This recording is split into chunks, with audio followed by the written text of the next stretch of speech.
do things right, be honest, understand that the big picture is not yourself and it's the Baltimore Orioles. And for that, it never changed for Dave Tremblay. The trouble was they just could not come up with the wins. So the frustration with this terrible start to the season ends for Tremblay. He is gone, and Juan Samuel takes over.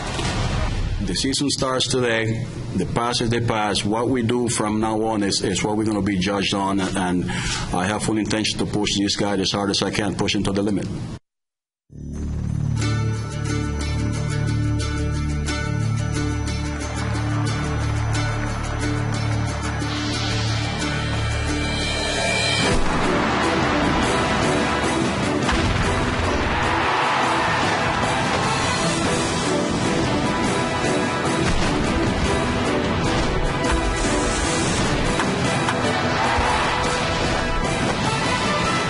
It's the Orioles on Masson, and the Orioles mighty happy to be coming back home as they begin this series against the Red Sox, a team that they have beaten 4 out of 6 times, including a sweep of Boston earlier this year in April. Hi, everybody. I'm Gary Thorne. The change has been made, and Juan Samuel has now taken over. Not much he can do with that lineup, as we'll see when we take a look at it. He wants to try and be a little bit more aggressive. Can he do that? We're going to find out. Flanny, with the announcement today, obviously, Dave Tremblay out of here and Samuel in. What do you think? Well, I think, for me, Dave Tremblay was always looked upon as sort of a 3-year interim manager. If the team got better, he was probably gone. If the team got worse, he was probably gone. I think he tried to do the best he could with maybe a limited hand. And as Andy McPhail said, I think the organization certainly is part of the blame. All right. Well, he's doing against the Red Sox team, Samuel is, that the Orioles have actually had success against this year. Those are the numbers head-to-head with the Orioles up 4-2. Good batting average. Both teams, actually, the runs, 36 of them. And 13-10 home runs, Red Sox advantage, ERA almost the same. But the Oriole bats, I repeat, are what have beaten the Red Sox. And certainly, a lot of things have changed, and since that time of the year, the Red Sox were really cold. They were benching David Ortiz, and they're at least moving him down in the order. And now they all seem to be hot. So it seems like a long time ago, and it's a different team on the field today. And of course, for Chris Tillman, he's trying to reestablish himself, his position in the rotation with the Orioles. He'll make the start. We'll take a look at the lineups. Boston, Baltimore coming up.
Go to Southwest.com. Grab your bag.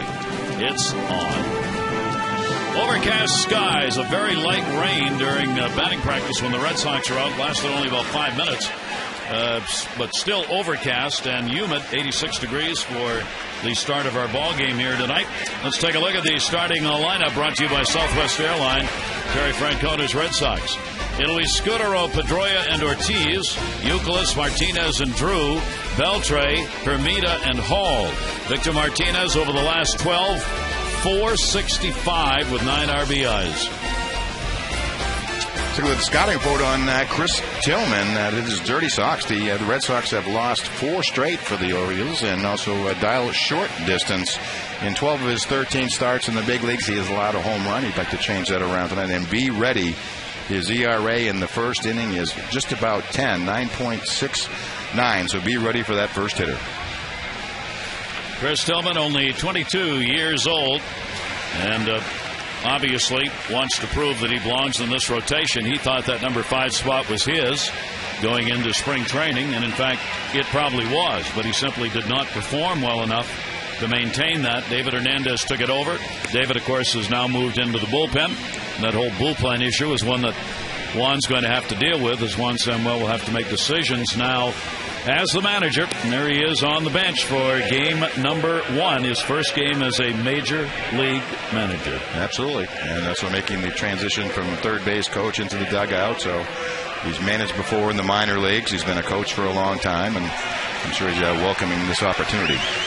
Our defense brought to you by Cisco Federal, a proud mission partner to the United States Department of Defense. It'll be Patterson in left, Jones in center, Markakis in right. Nothing new there. Tejada is Torres, Moore at second base. Wigington will play first. Matt Wieters will be behind the plate. They're catching the offerings of 6'6", 210-pound Chris Tillman. All right, Tillman's ready to go. Here's Marco Scudero in the leadoff spot. Scudero, the shortstop, 273 home runs and 14 RBIs on the season. Tejada will move in at third base. And the first pitch will miss. Laz Diaz will be our home plate umpire for the ball game tonight. As Flanny mentioned, this is a Red Sox team right now. Their offense is a 4-cylinder car with 5 cylinders going. And they are hot. 1-0 delivery to Scudero. And he'll take that one down the line and right, fouled it away. Yeah, quite a turnaround for the Red Sox. I guess since May 3rd, they've gone 20-10. I'm trying to figure out how they did it. It really has been with their offense. Their pitching has been a disappointment and subpar, but their offense is almost like the Yankees, right near the top in all the categories. Yep. Terry Francona's team, 5.5 games behind the leaders in the East, the Rays. Tillman with a 1-ball, 1-strike count. And that'll be fouled away. The Red Sox are third in average in the league, second in runs. They are second in home runs, second in walks. In the on-base percentage, they're second. And in slugging second, on-base third. And almost all those numbers are second to the Yankees. And second to none. Second to none. That's right. A 1-ball, 2-strike count. Tillman to Scudero. They go down to third. That's a foul ball. What you were talking about right here, Flanny, that record since May 3rd. Yeah, it really seems that Tampa Bay and the Blue Jays have garnered all the attention. And look at, the Yankees end up on that list, but it's also a testament to the American League East. But the Red Sox right atop with the 20-10 mark. Here's the 1-2 delivery on the way, and a good breaking ball, but he doesn't get the call on it. And it will go to 2-2. Chris Tillman is making his first appearance against the Red Sox. Has never faced them before. Came up from AAA on May 29. Anaheim, California native. Got that one in, and that's going to be a base hit into left field. Patterson up. So on a 2-2, Scudero delivers a single.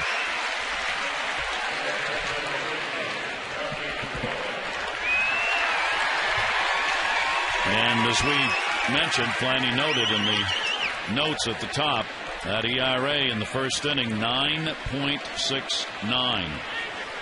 As Tillman, in his career, first inning's just been an enormous problem for him. 12 runs, 13 career starts in the first inning. That will be taken by Pedroia. Dustin Pedroia comes in with a 3-game hit streak. Pedroia sitting at 257. 19 doubles, though, along with 8 home runs for Pedroia. He is second in doubles in the league. And back to the bag goes Scudero. Red Sox without Jacoby Ellsbury in there obviously are not the base running team as when he's in. They've stolen only 15 bases in 21 chances. One of the most divergent numbers in all of baseball is the fact the Red Sox have had 15 stolen bases while opponents have stolen 60 against them. Yeah, they've really had their problems throwing over the last couple of seasons.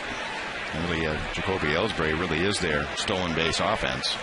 He's got ribs that are still bothering him. As you saw, he's with the ball club. Here's the 1-1 delivery on the way. Pedroia trying to muscle one, will foul it back.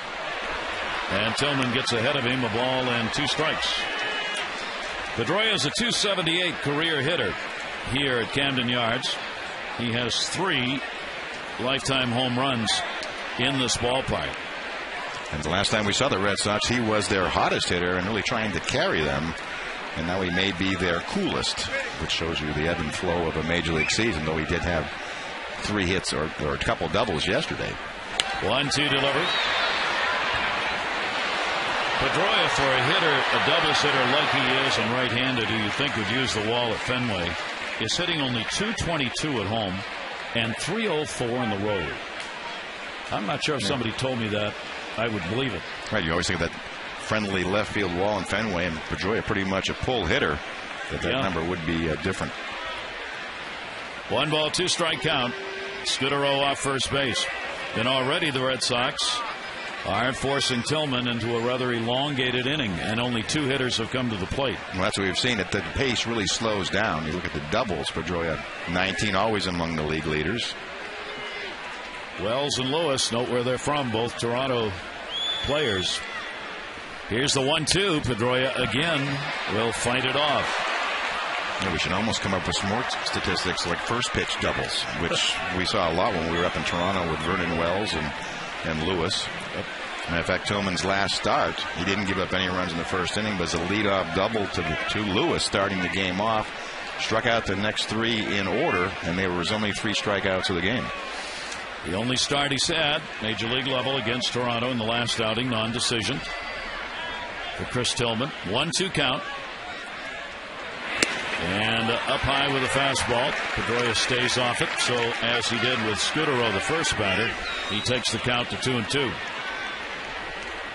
For those who may not have heard the news conference today announcing Juan Samuel as the interim manager, throughout the ballgame tonight we will bring you sound bites, or you can listen and see the comments of Juan Samuel and Andy McPhail. 2 ball, 2 strikes, runner not going, and that's down low. Wieters blocks it, but the count is now full, 3-2. And the pace slowed out of the gate.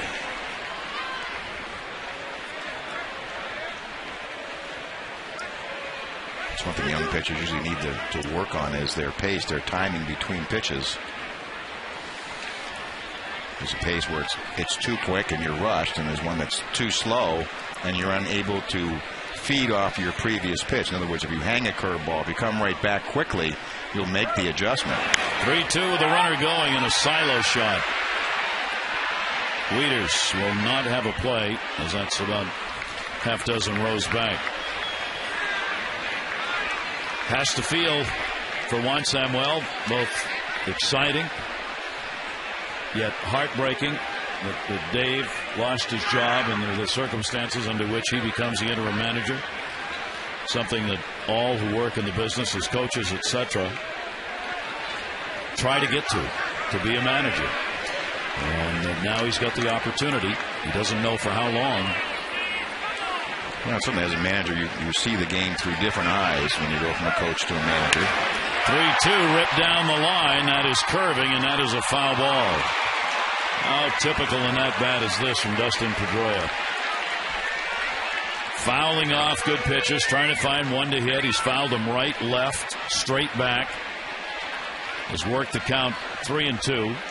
He has 1 more strikeout than walks this year. He's got 25 Ks and 24 free passes. Yeah, the 25 Ks are not really surprising for as hard as he swings, but I think the 24 walks are. Usually when you swing hard, you don't have sort of great plate vision.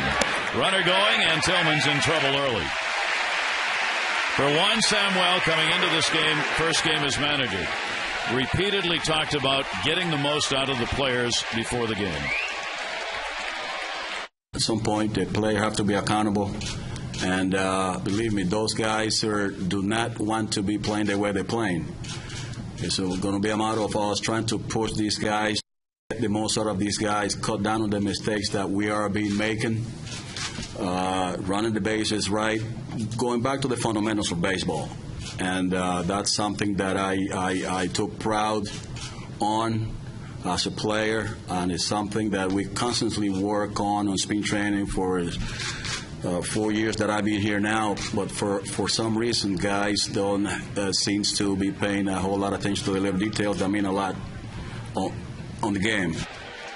And he's up off the bench with the third batter, hanging onto the rail. Here's David Ortiz. The designated hitter has had one of the great turnarounds this year. He's the American League Player in the month of May with a .363 average, 10 home runs, and 27 RBIs in May. Yeah, there was a point, I guess, in late April, talking about actually releasing David Ortiz. Been benched for a couple of games, moved down in the order. 1-0 delivery on the way. Ortiz takes the breaking ball, and boy, what a tough start here for Chris Tillman. He's fallen behind 2-0. A single to Scudero to start it, a walk to Pedroia. Now you've got Ortiz, Youkilis, and Martinez, all three of them red hot. He's coming into this game. Right, already almost up to his 20th pitch and has yet to record an out. And again, we talked about his problems in the first inning. Ortiz, .291 with runners in scoring position so far this year. Big shift is on. Missed inside. And Tillman's behind on the count, 3-0.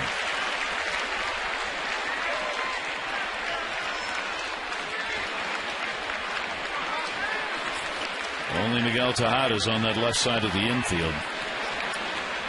Would you let Ortiz swing early, 3-0? I don't think so. Not in the first inning. Tillman gets that in there for a strike. But the thing, you have him on the ropes. You know, if you're pounding a pitcher, maybe hitting doubles and homers, but when they're wild or behind in the count, you want to add to that pitch count. I mean, by taking one pitch there, I mean, it's still a great hitting situation at 3-1. Ortiz has had 8 homers in his last 18 games. He's tied for 6th in the American League with a dozen home runs overall. 3-1 delivery by Tillman, and he walked him, and the bases are loaded. Ugly first already, only 3 hitters in, and Rick Kranitz is on his way out. You see, when you back yourself into poor counts, 2-0 and certainly 3-1, what starts going through your head is, I'm not sure if I get my curveball over, so I have to eliminate that pitch. I haven't really used my changeup yet, so I'm not sure I can use that pitch. So you trap yourself into throwing fastball after fastball. And certainly with a club like the Red Sox, it's possibly a formula for disaster. It is imperative to get ahead in the count against good hitting teams. So right away, Juan Samuel will have the worried mind of a manager, with the Red Sox loading him up here in the first inning, and Kevin Youkilis coming up. Yeah, he got to sit down, what did you say, for about 4 pitches. Yeah, and then he was up. And then he realized he is now the manager. Yes.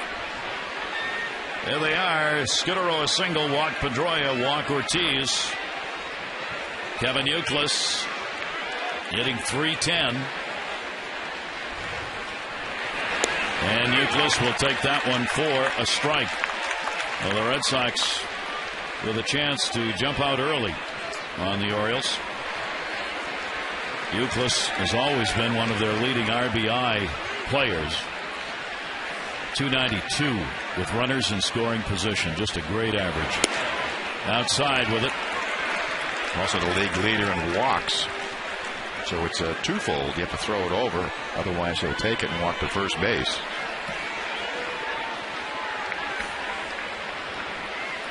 One ball, one strikeout. Youkilis already has 6 RBIs against the Orioles this year. Good off-speed breaking ball. Youkilis leaning, and the count goes to 1-2. Yeah, that's the pitch he has to get over with greater regularity. The long arm swing. It's a little bit of an uphill curveball. It seems to go up before it goes down. These hitters have not faced Tillman before. Only Scudero has a couple of at-bats against him. 1-2 deliveries outside. So again, a 2-ball, 2-strike count on Kevin Youkilis. And you know the Red Sox want a little payback for the sweep the Orioles put on them here in April. And the Orioles won all 3 here at Camden Yards. Here's the 2-2 delivery on the way. Youkilis swings through it. And Tillman gets the strikeout.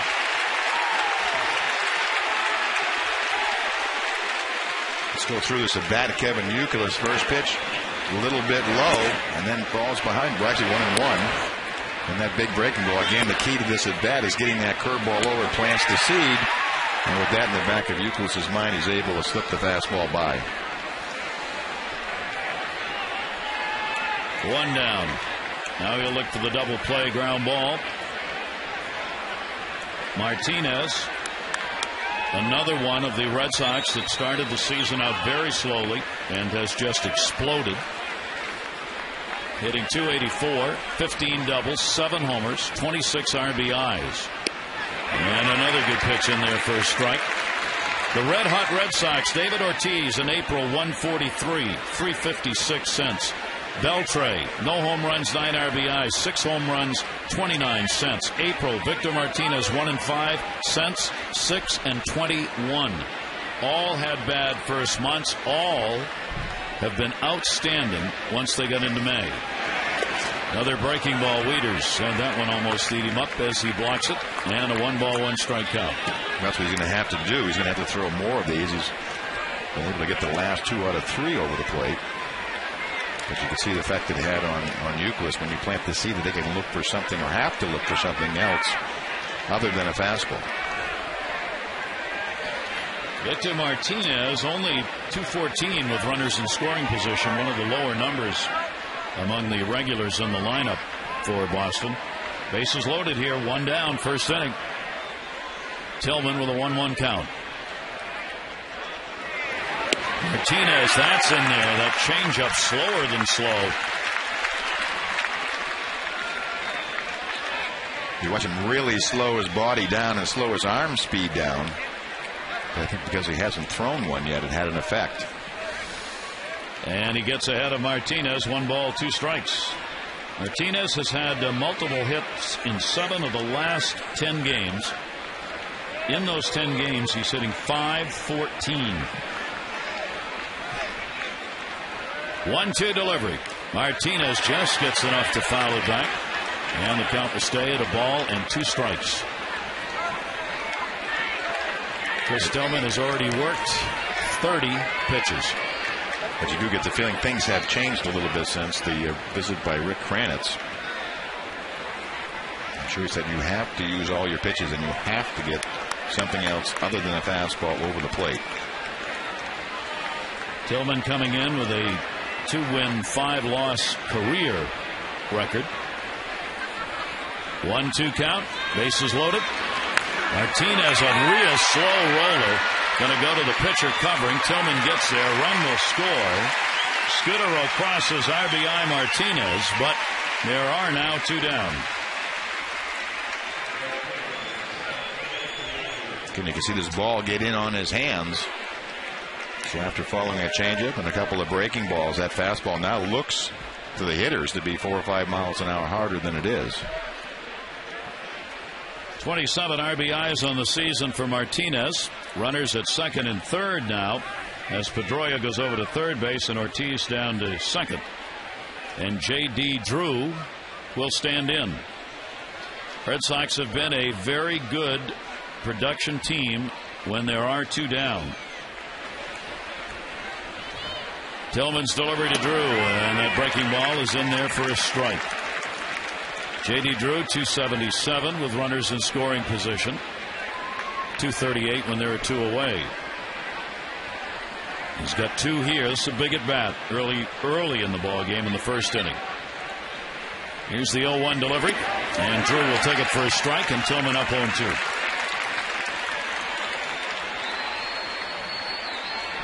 He too has had a rejuvenated season once they got through April. 328, 4 home runs, 21 RBIs in his last 31 games. Here's the 0-2 delivery to him. Drew takes it. Good block made. Wieters got the body in front of it. Kept the ball out in front. Pedroia stays at third.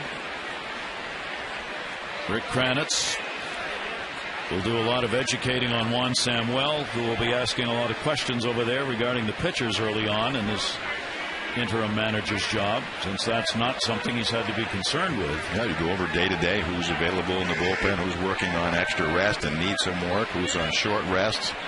If they are on short rest, how many pitches can they give you? All those things are calculated before every game. 1-2 delivery, and there's a big base hit. Pedroia will score. Ortiz will score. Going to second, Drew. Here's the throw, and he's got a double. And a 3-0 Red Sox lead.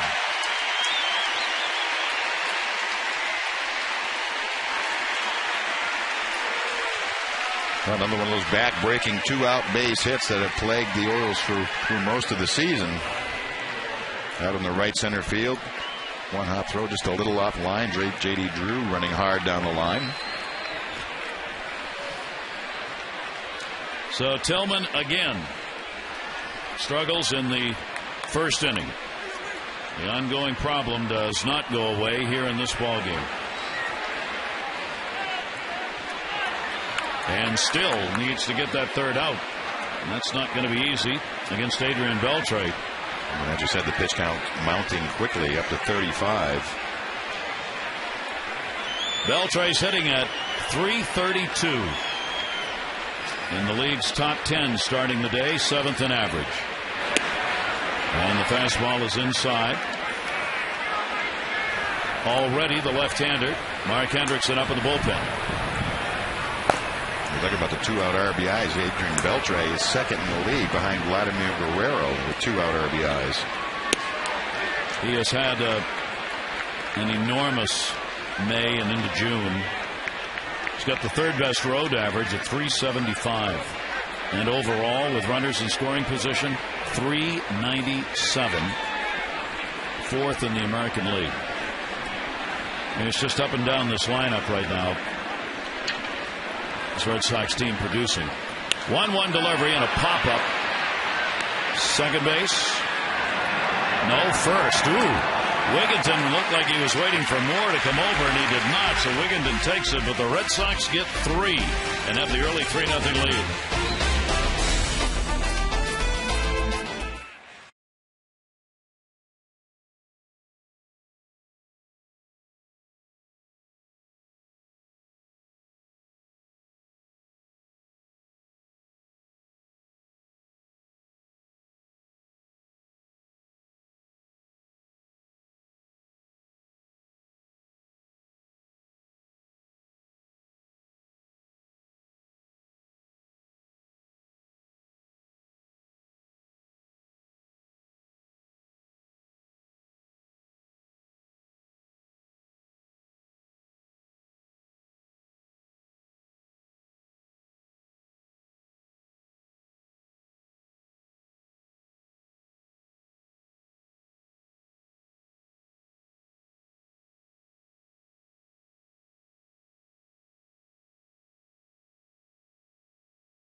Let's take a look at the starting lineup for the Orioles, brought to you by Southwest Airlines. Patterson, Tejada, Markakis, Wigginton, Scott, Wieters, Jones, Moore, and Turris. Nick Markakis against Boston, .480, a homer and 6 RBIs. Let's look at the scouting report on Clay Buchholz, road dog. This year he's 4-0 with a 1.73 ERA on the road. And take it even a little further, 8 is not enough. He has won 8 straight road decisions. And also remember 07, as many Oriole fans do, in his second start of his Major League career no-hitter versus the Orioles. He has a 4-2 lifetime mark. His ERA right now is 5th best in the American League. So Buchholz will work to Corey Patterson as the Orioles will have to work from behind. The Orioles have lost their last 8. They have scored only 14 runs in those 8 ball games. For the offense, Juan Samuel, Terry Crowley hitting coach, trying to get it going. Patterson puts it up into right field. Ball on the warning track. J.D. Drew, and he's got it.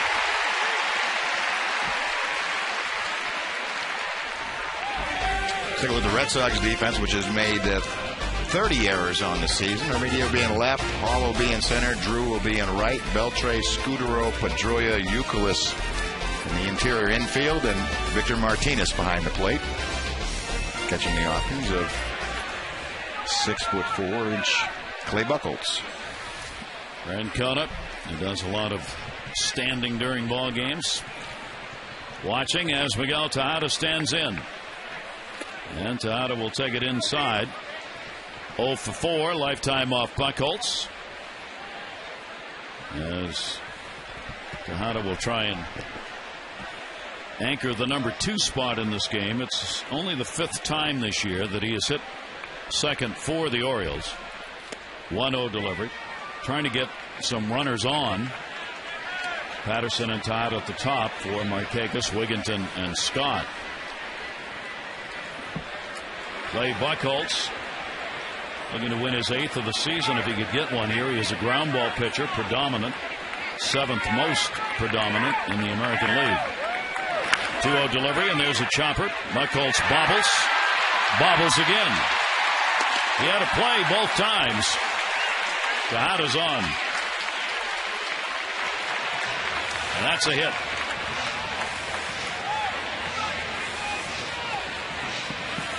Let's take a look at the play here. It's off the webbing of Buchholz's glove, and the rule of thumb, you can see him take his head off the ball. As it wrap it the first time, you still have a chance to recover.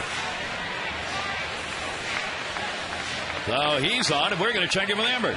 Well, Gary, as we continue to cover the managerial change, Dave Tremblay was known as a player's coach almost to a fault at some point. And Nick Markakis, though, was always supportive of Dave Tremblay. If you remember last year when Andy MacPhail surveyed the clubhouse before he extended Dave Tremblay, Nick Markakis was one of the players that was very supportive and gave Dave an endorsement. Well, today when I talked to him about Juan Samuel, that one in the air to left center field, and it's going to be near the warning track, but it will be hauled in as Hall literally goes over to get it. Amber.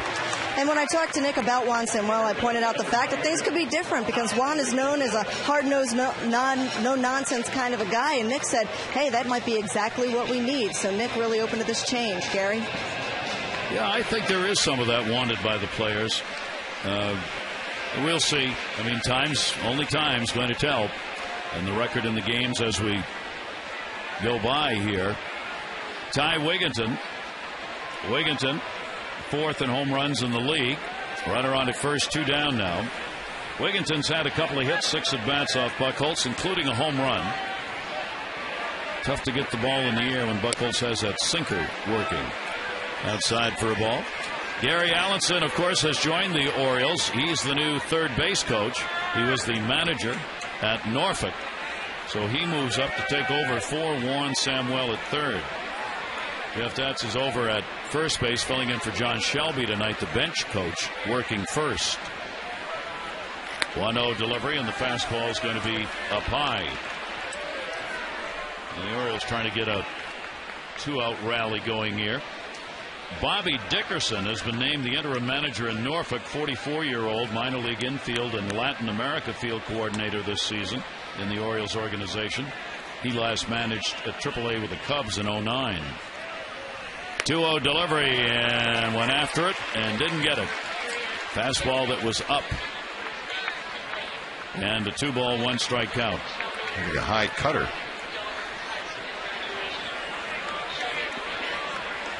Wigginton had a 6-for-20 road trip. Only 1 RBI on that road trip for Ty. Buchholz down low to him. And a 3-ball, 1-strike count.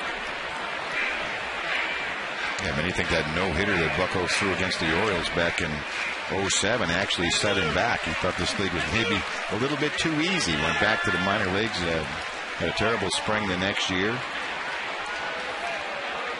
He's found himself now, it looks like. 3 ball, 1 strike count.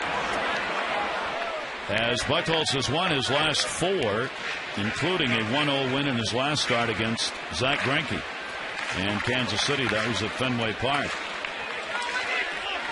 He's also flawless on the road so far this year, 4-0. 3-1 delivery, and that catches the outside corner, and the count is full. 3 balls and 2 strikes.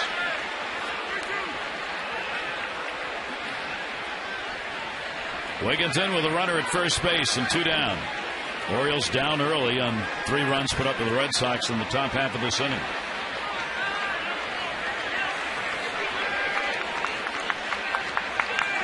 Runner will be going here. Wigginton down the line and right. Drew will come over and up against the wall. Can't get it. Had a chance if he could have gotten over there and gotten under it, but he was still moving, and gets mighty tough down there. Yeah, he slowed up a little bit to sort of gauge where that wall is down the right field line, and that little half step cost him at the very end. That's what's difficult when you get to the wall and the ball comes down all at the same time.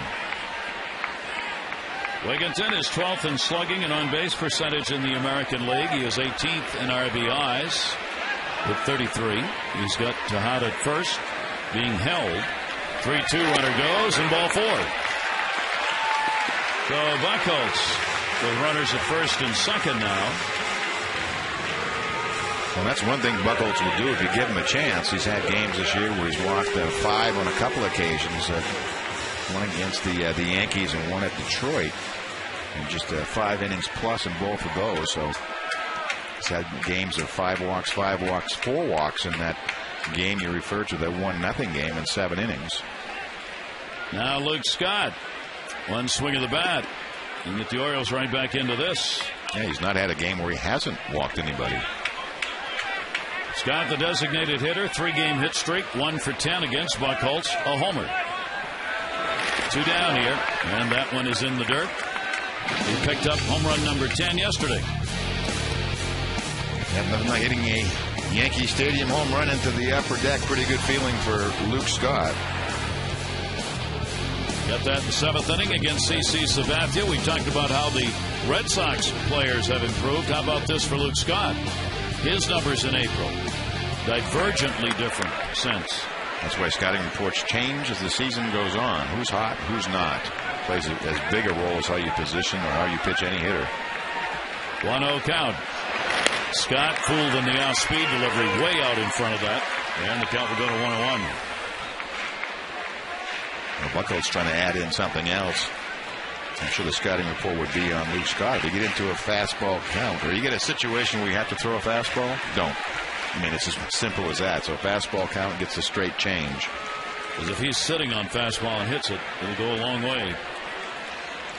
Scott, 328 here at home, 237 on the road. So he's left hitting here at Camden Yards this year. 7 of his 10 home runs have come in this ballpark.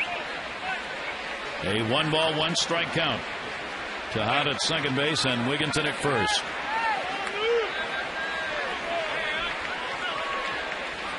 Here's the 1-1 delivery. It'll catch the inside corner. Scott didn't think so. Disapproval with Laz Diaz. 1-2. Well, Laz Diaz has already had a number of pitches to look at. See one of those right on the border. That's all you need. With our little box, we don't say painted black, it's painted blue. Paint the black. Even though there isn't any fade the blue plate. Yeah, fade the blue. 1-2 delivery on the way, and that's down low. Martinez with a stop. That's right. The Oriole hitters can be patient. They're going to get into some good counts against Buchholz. Part of the reasons for success, and certainly Kevin Millwood would like to be part of. The run support has been extraordinary for Buchholz. The patience at the plate was not evident during the recent road trip. The Oriole hitters were not waiting on the opposing pitchers. I think they were close to 50 strikeouts in the 6 games. Yep. 2 ball, 2 strike count here. Buchholz will deliver, and Scott somehow fouls that ball back. That's how you tell actually when a hitter's hot, when they can sort of look funny and stay alive, keep a bat alive. That was almost the ball hitting the bat. Right, you call the emergency hack. Yes. You just break it out to keep the bat alive and live to fight another day. Scott doing that here against Buchholz.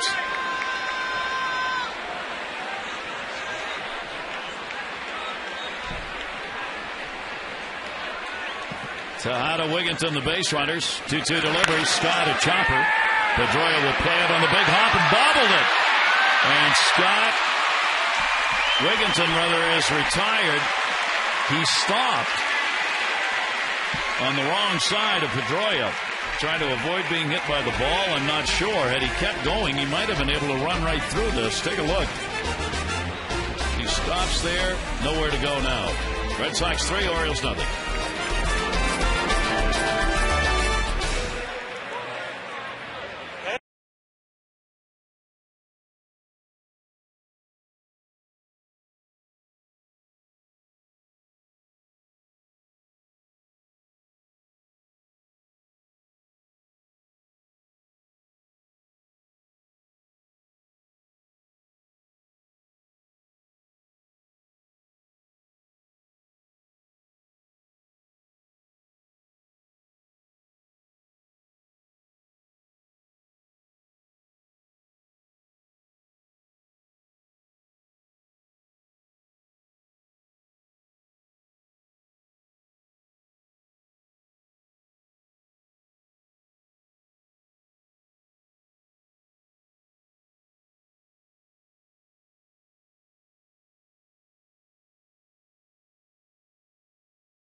Our Luna doubles board, the Toronto Blue Jays leading the Red Sox in that category, followed by the Tigers, Rays, and Twins, the American League team leaders in 2 baggers.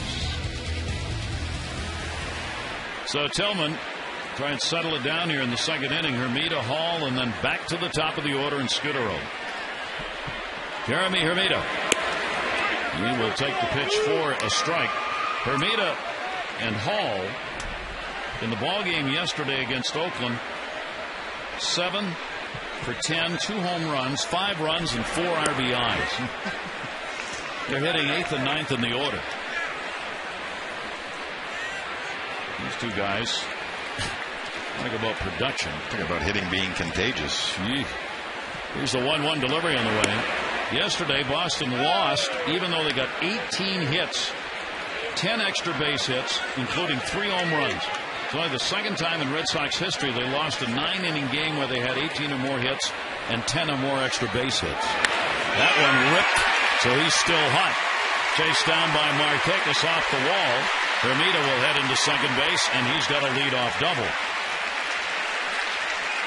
So both innings, the Red Sox get the leadoff man on.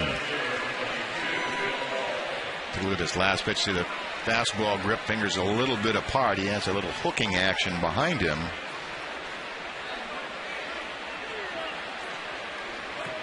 When you throw right over the top like Tillman does, you can control in and out with that arm release. It's hard to control up and down.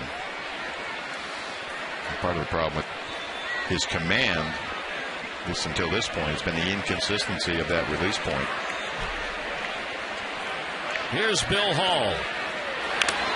He fouled that one back off Diaz, the home plate umpire. Hall's got a 4-game hit streak coming in.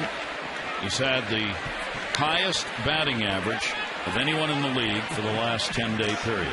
Have we said this about the last? So we're now six down hitters? to number 9. Have we missed anybody in this lineup? Yeah, he's 9th, and he's what, 8 for his last 14 with a couple of homers.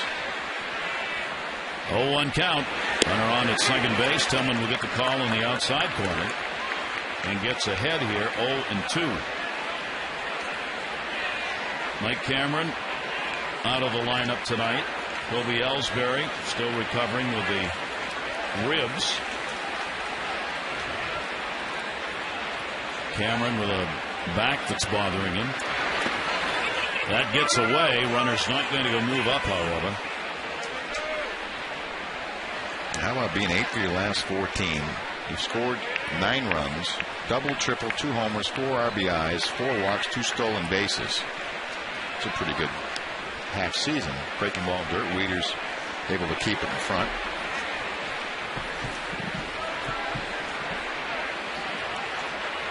At second base, Hermida being held. Is Torres, the shortstop, actually, with a right-handed hitter up. Here's the 1-2 delivery. Leaned, but it's away. And a 2-ball, 2-strike count on Bill Hall. To talk more about Bill Hall, you can also, he made his first pro pitching appearance on Friday versus Kansas City and tossed a 1-2-3 ninth. So 8 for 14 and a 0 ERA closer. Van Every also pitched for the Red Sox this year.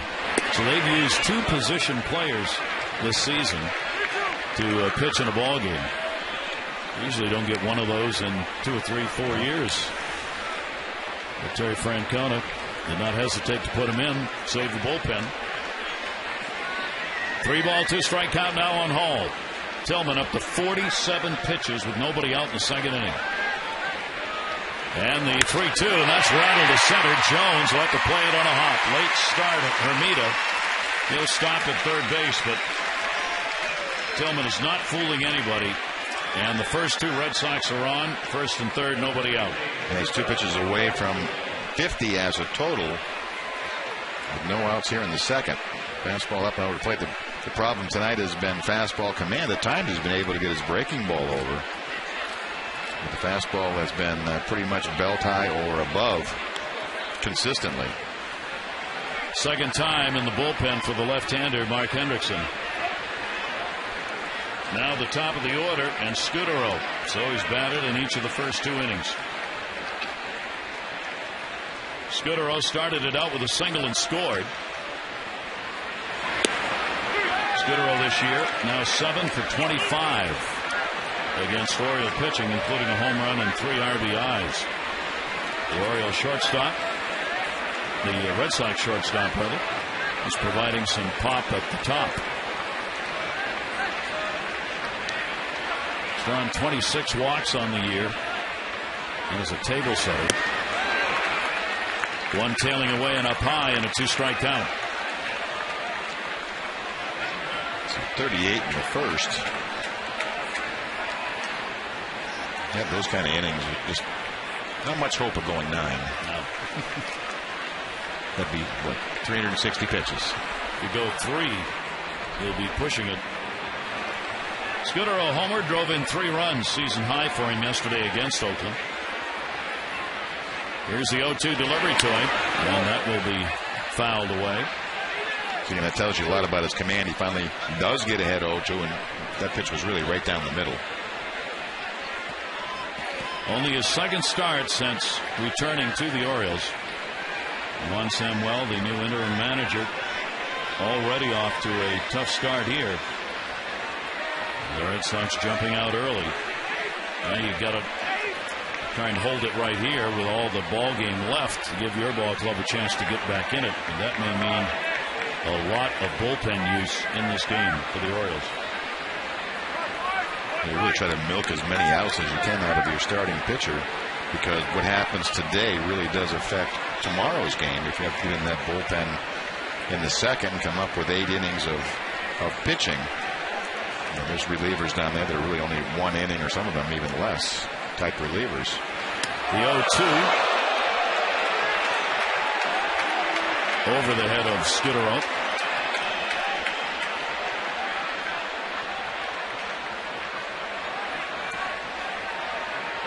Yeah, truly fastball command.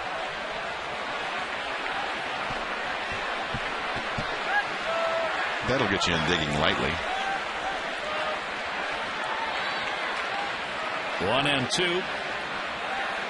First and third for the Red Sox. And that's on the outside corner.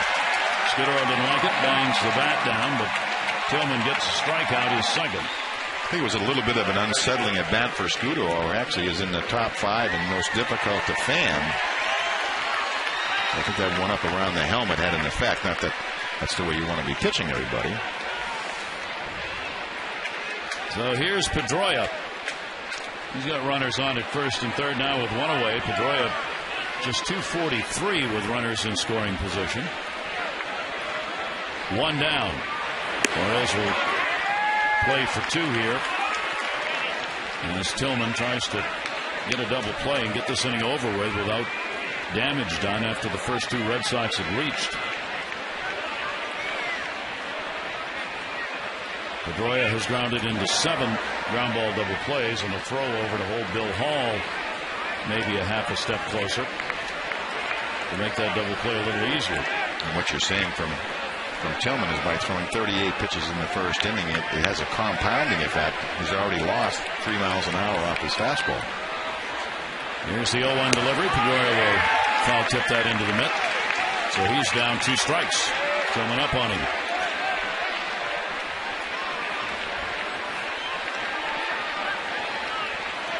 By allowing first 3 runners on in the first inning and the first 2 here in the second, every pitch Tillman has thrown, and there are lots of them, have been tough pitches. 0-2 on Pedroia.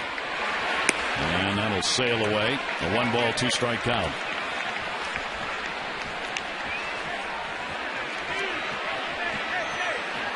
Tillman here at Camden Yards. It's his 6th start at home. He's 1-1 in his career.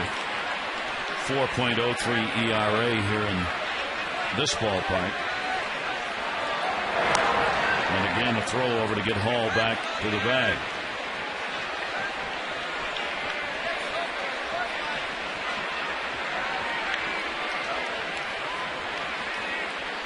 Hermite is watching all of this from third base.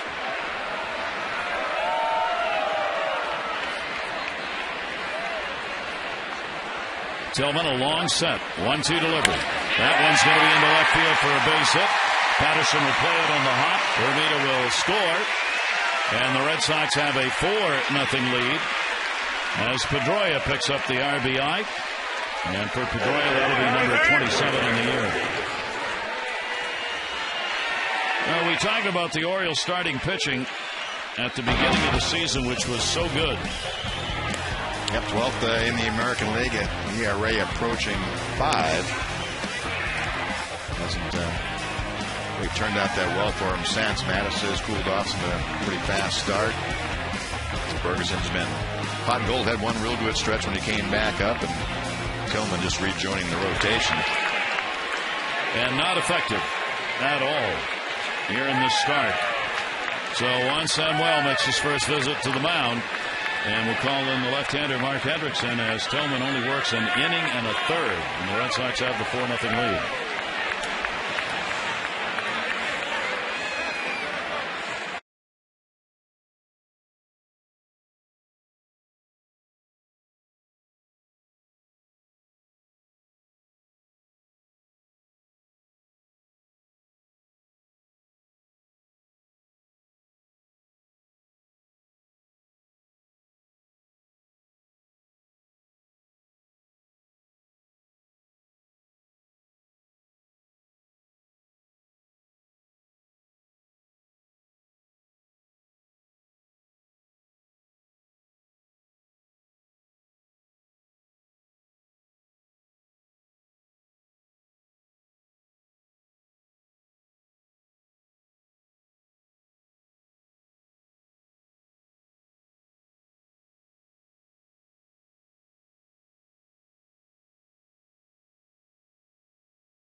this one only an inning and a third.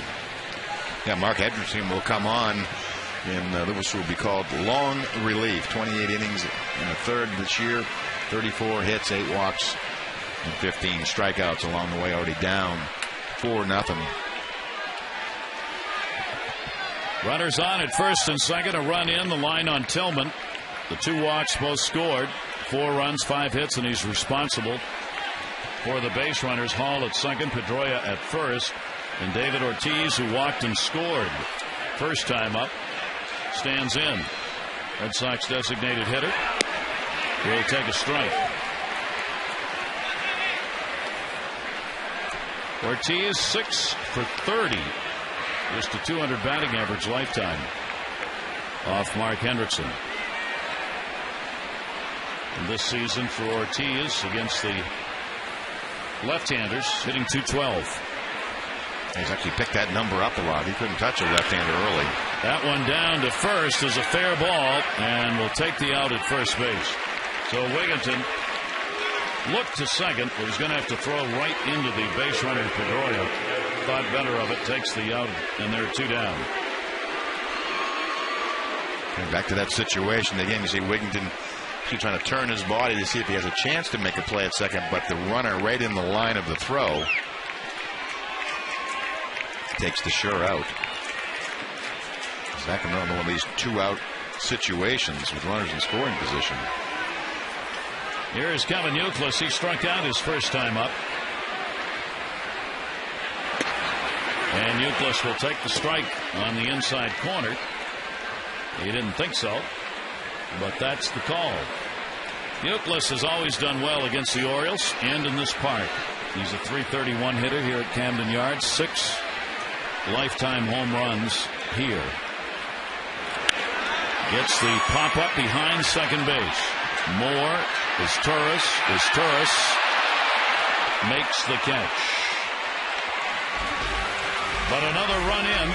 It will come on 3 hits. 2 are left on base and a 4-0 Red Sox lead.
Go to Southwest.com. Grab your bag. It's on.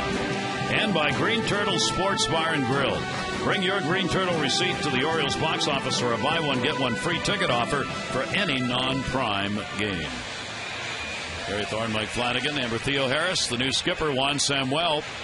Red Sox lead at 4-0 between innings. Talking with the shortstop as Turris and Scott Moore about the last play, making sure they understand who the traffic cop is in the infield. Right. Which is, of course, the shortstop. Here's Matt Wieters. Matt had the ball game off yesterday. He's not had a hit in his last 14 at-bats. Down to .240, 4 home runs, 16 RBIs. Matt trying to get things going again at the plate. And that one's going to miss inside from Clay Buchholz. Well, Buchholz, if you look at that ERA, 2.73, he's got to feel pretty good out there with a 4-0 lead. Right. And he's pitched so well on the road, as we said, 4-0 this year, 8-0. 8 consecutive road wins along the way. 1-1 delivered. Wieters, shattered bat, bloop. They had a shift on there, so Beltre, the third baseman, comes over and puts it away. Orioles Red Sox continue this 3-game weekend series tomorrow, 7:05. Good seats still remain. Hope you will break out the black and orange. Celebrate summer here at Birdland. 888-848-BIRD to go to Orioles.com. Dave Tremblay let go as manager today, and Juan Samuel taking over as interim manager. He is the 4th interim manager in Orioles history. 2 of the other 3, Sam Perlazzo and Dave Tremblay, went on to have the interim tag removed.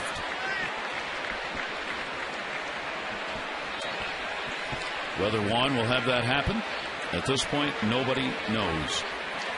1-0 delivery to Jones, and that is on the outside corner for a strike.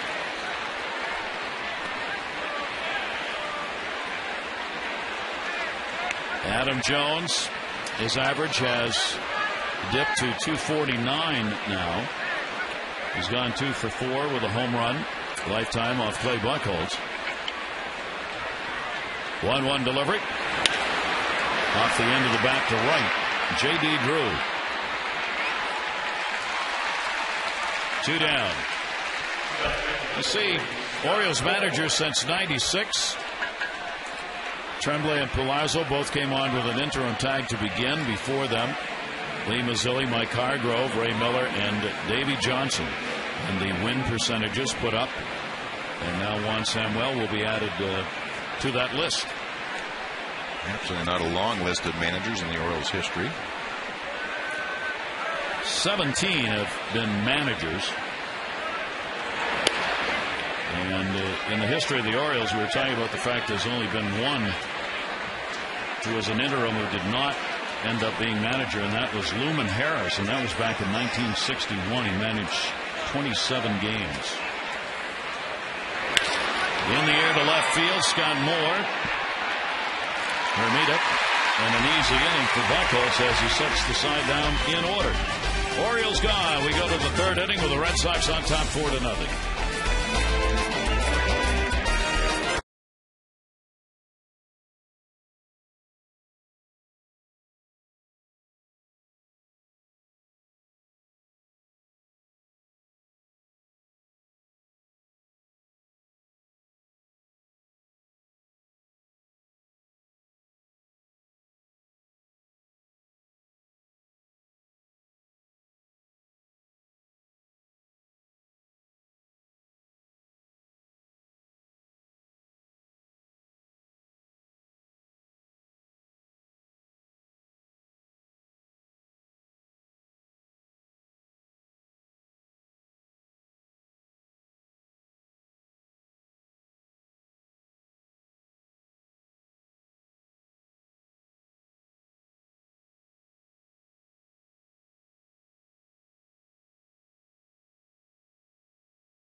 Scott from Fort Washington. If an Orioles player hits the Hit It Here sign located in the bullpen area, Chris, you're going to win $100,000. To find out more about how you can become the fan of the game, visit mdlottery.com/hitithere. There's the Hit It Here sign. 100,000 smackers. I could reach it. Yeah, if you went out there and touched it. No, if I threw it to somebody with a bat. You'd want to share in the proceeds. Not me reaching it. No. Sorry. Mark Hendrickson on as Tillman came out of the ball game, giving up the 4 runs on 5 hits in just an inning and a third, 2 walks. They both scored and 2 strikeouts. So Hendrickson being called on for long relief work here. Martinez takes the pitch for a strike, and it's 0-2. Victor Martinez had an RBI on a ground ball out. His first time up. So now we get him hitting against left-handers. He's .453 off lefties. .211 off right-handers. Quite a disparity. Yikes.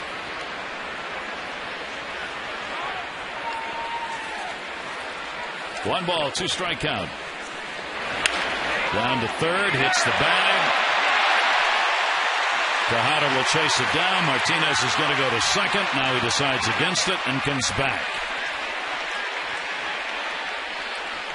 As it's gone so far for the Orioles this year.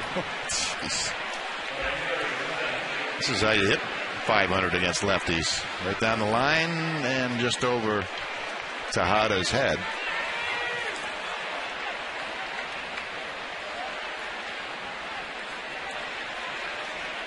Martinez probably could have made it had he taken off, I think, rather easily. So the Orioles get a break there. I don't think he was quite sure where the ball had gone. By the time he picked it up, it was too late to move. Yeah, last he looked, it was on the ground, and I'm sure when he looked down at third and saw it in the air, was a little confused. Now J.D. Drew. Drew has not fared well against left-handers, hitting only .190. 112 points lower than he hits against right-handers. Drew had a 2 RBI double, though, his first time up. And he has been a real nemesis for the Orioles this year. He now has 9 RBIs against the Orioles this season in 7 games. He's 9 for 20 with 3 home runs and 9 RBIs against Orioles pitching. 1-1 delivery to him. The off-speed pitch. Breaking ball is in there for a strike. And it's 1-2. Mark Hendrickson with a task in front of him. Hold these Red Sox down. He's pitched as many as 3 innings. He did that last time out against Washington.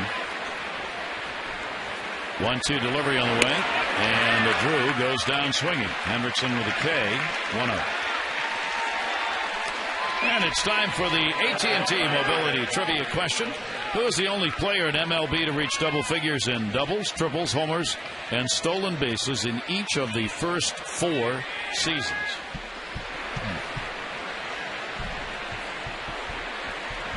That's a tough one. It is a tough one. I would assume it's somebody who's playing, who has some speed.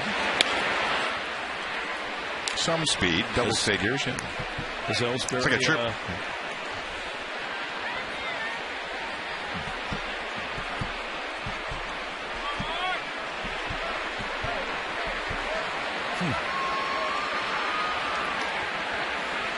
Adrian Beltre.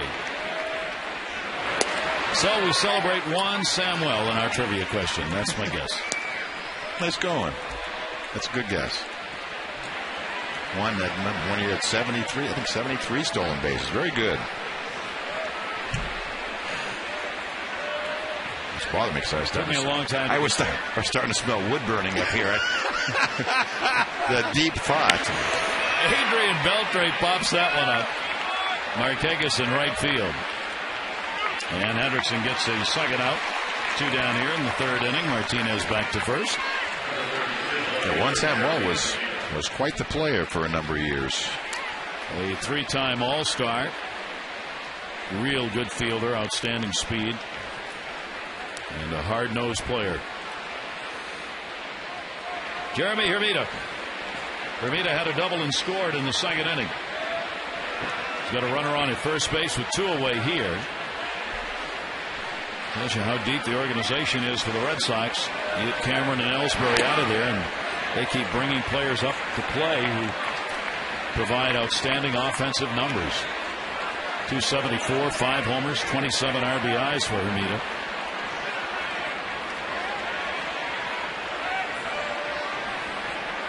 Cameron's pretty much been invisible the whole year. Yep.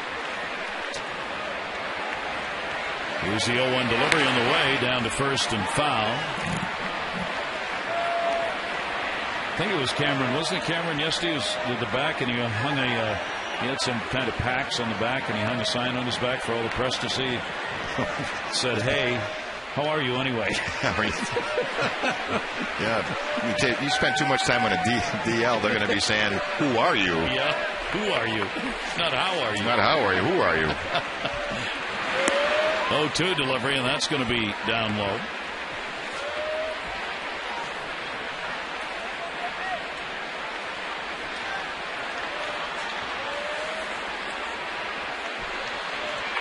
One and two away.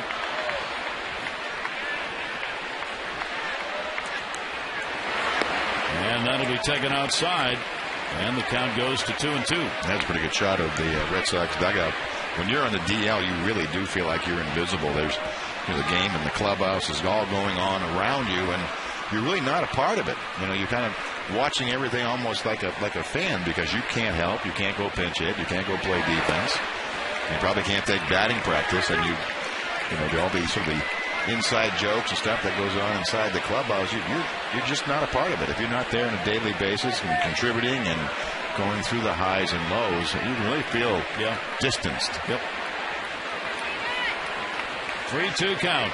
Hermida going at first base will be Martinez. Hendrickson's pitch, the off-speed breaking ball is there. So a couple of strikeouts in the inning. No runs, one hit, no errors, and the Red Sox lead one. We go to the bottom of the third. Orioles trying to get the offense going as they trail it here 4-0.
And that certainly hasn't helped things. And also, we're still, in my estimation, too many unforced errors, different aspects of the game, whether it be base running or where we're throwing the ball. We're just not where we need to be at this point.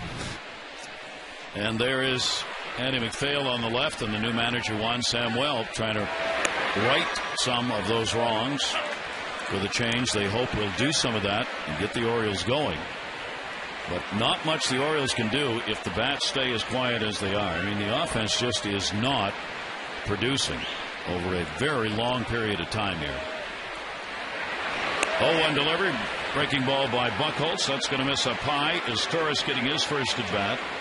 Then Patterson and Tejada to follow. Bottom half of the third inning. Torres has consistently been getting on base in the number 9 spot for the Orioles. Takes that one down the line and right, and that will curve foul, and not by much. Proves you don't need to swing hard to hit the ball long. Hit it squarely. It's like that A-Rod home run he hit against us in Yankee Stadium. Just flick of the wrist, but you catch it on the sweet part of the bat. Torres has had 12 hits, 4 walks in the last 14 ball games for the Orioles. Buchholz with a 1-2 delivery to him, and the fastball is up high. Buchholz has spent a lot of time sitting. Not that he minds that, as runs have been scored, but he's not really had any kind of a rhythm to get into going back and forth. And another base hit is Torres. So the Orioles get their second hit of the ball game. This time a leadoff single off his Buchholz, who gets 70% of leadoff batters out. A pretty good number. As a starting pitcher, you're willing to sit and wait if the reward is a few runs. Just when you sit and none of the runs come along, you have an inning, you load the bases and don't score. That's when I think you feel it more psychologically. Here's Corey Patterson. Patterson flied out to right field his first time up.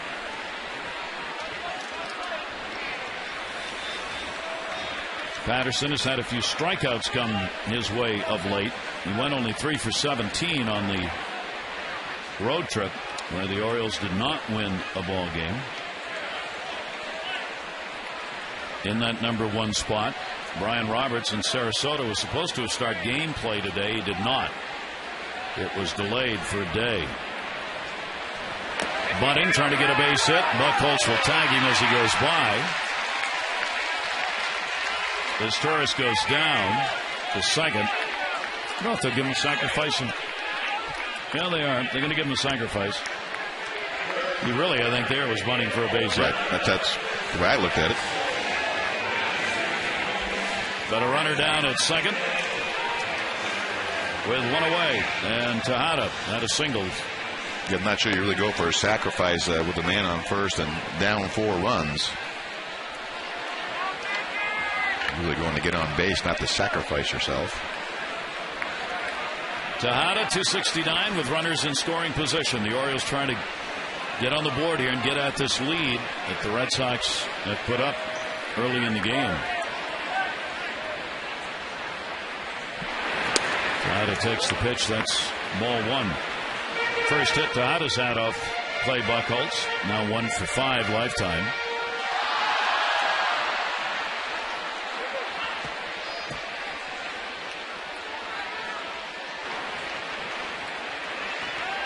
Red Sox have already had those chances with runners in scoring position.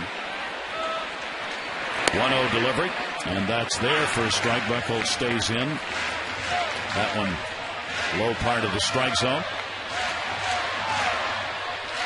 Good crowd on hand for the opener of this weekend series against the Red Sox. Tomorrow night, Jeremy Guthrie and John Lester. Sunday afternoon, Brian Mattis and John Lackey. 1 ball, 1 strike. Runner off second base. That one in the air to right field. J.D. Drew giving chase. He'll get there. Late tag made by his Torres, and he'll stay.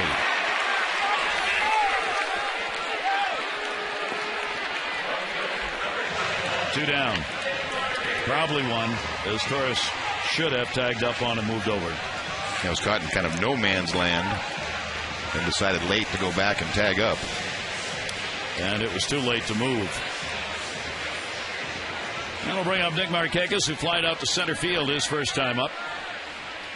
See, as Torres, Drew had already gotten the throw in, was making the throw in by the time as Torres got back to the bag. And really, with the replay, almost looked like he really didn't have any desire initially to go to third, so just tried to bluff a throw, playing it safe. Nick Markakis with 2 down. Nick has had a tough start to June. He's had only a couple of hits in 12 at-bats. And he's 2 for 14. Lifetime off the Red Sox starter. Nick continues to be up there among the top 10 with RBIs with 2 down. He's got a chance to add to that right here. The 0-1 delivery on the way. Busted him inside, fouled away, and the 2-strike count. Well, these two certainly have a potential to have a long history against each other over the years, with already 14 now plate appearances against Buckholz.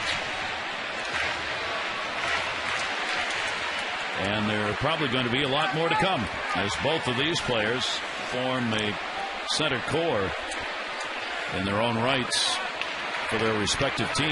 Yeah, an unbalanced schedule. You're going to see him probably 3 or 4 times a year. Here's the 0-2 delivery. Markakis takes it up high, and a 1-ball, 2-strike count. That's why there's usually no surprises in the division. You play each other so often. You become very familiar with what players can and cannot do. It's like when you play at Kansas City, you maybe play them 3 times, get one good look at them, and you really don't get to ever really know their club. And that will miss, and Markakis gets the count evened up. 2 balls and 2 strikes. For Nick this season, here at home, 309, on the road, 294. Doesn't matter a whole lot. All 3 of his home runs have been hit here at Camden Yards this year. A 2-ball, 2-strike count of Markakis. Is Torres at second base not being held close? And neither Buckholz nor Tillman, the starter for the Orioles, have any great desire to move the game along. Both exceedingly patient.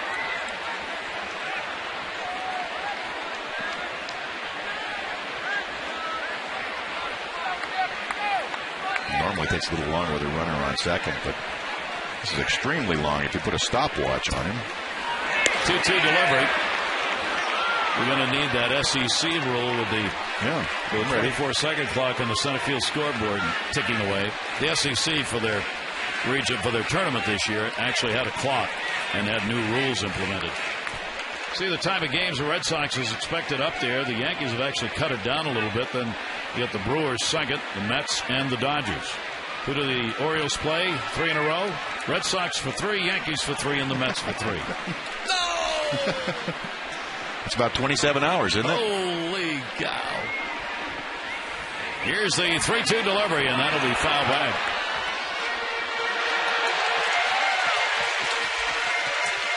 Talked to one of the producers at ESPN that did the SEC tournament, said he thought the clock was fantastic. He said it never interfered with anything, but everybody was aware of it, and the game just kept going. They just kept, batters stayed in, pitchers pitched. They kind of forgot the clock, but knew it was there in the back of their minds and thought it made a difference in the flow of the game. Here's the 3-2 pitch. Markakis pops it up. Beltre, Scudero, Hermida, and a collision and a catch. What a catch made by Beltre. Somehow caught that and then went flying and did a somersault. The kind where you can really get hurt. But he says he's all right. What a catch made by Beltre, and then Hermida came sliding in underneath him, and down went Beltre.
season makes this catch. Yes, those in-betweeners and the outfielder coming in, Hermida, and certainly Beltre making the great. And you go back to May 28th, an injury that had really stayed with Jacoby Ellsbury all season long. You go back and it's that third base Beltre and Ellsbury this time. And Beltre almost doing the identical head over heels tie flip, but it was Ellsbury that took the brunt of the concussion. Beltre appeared to be all right. Ellsbury is not. And see, he's talking about that right now. He took it on the ribs. And he's saying to DeMarlo Hale, same play. Right, man, getting hit by Beltre is getting hit by a middle linebacker when you're not looking. Yeah. Hermida. Or Hall, rather. And he singled. Hall hitting at 262. And then the top of the order again. Marco Scudero. Red Sox 4 runs, 6 hits, no errors. The Orioles no runs, 2 hits. 4 left on by the Sox, 3 by the O's. Bill Hall fouls that one back. Hall's now got a 5-game hit streak in light of the single that he picked up, hitting in that number 9 spot. And he's got 3 hits and 9 at-bats this year against the Orioles. And Hermida's getting the attention now over there. Yeah, Beltre certainly is dangerous to outfielders. 1-2 delivery. Swung on and missed. Play's got to be made. Weeder's back and he fumbles the pickup. And Hall is on a strikeout, and then we'll have to see if it's a pass ball or a wild pitch. A slow breaking ball, long arm swing by Hendrickson. It's like it gets under the glove of Matt Weeders. And again, unable to pick it up on the first try. Enables Hall to reach first base. Pass ball. Well, let's see. Tonight we've had a hit bag on a single, a pass ball and a strikeout. We had a balk on a trip and a delivery by Millwood the other day. Down to third off Tejada's glove. Tejada better cover third. He hustles over as Hall took a big turn.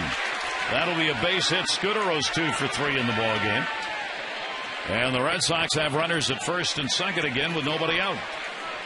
Yeah, I'm not sure about this one. Off the thumb of Tejada's glove. One hopper. I'm not really sure I agree with that being a base hit. No. Exmo brought to you by H.H. Gregg. We make buying TVs and appliances simple. H.H. Gregg, price and advice guaranteed. Red Sox have had the first 3 on in the first inning, the first 2 on in the second, the first 1 on in the third, and now the first 2 on again in the fourth. And have 7 hits in the ballgame. Pedroia's got one of them, an RBI single. He's also walked and scored. We talked a lot about it in the Yankee series. This is the 3rd time around the order.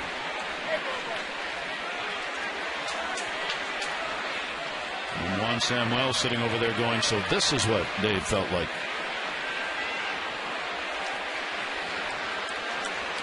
Dustin Pedroia waiting. Pedroia's 3 for 5, lifetime off Hendrickson. He now has a 4-game hit streak and showed bunt with nobody out and takes the strike.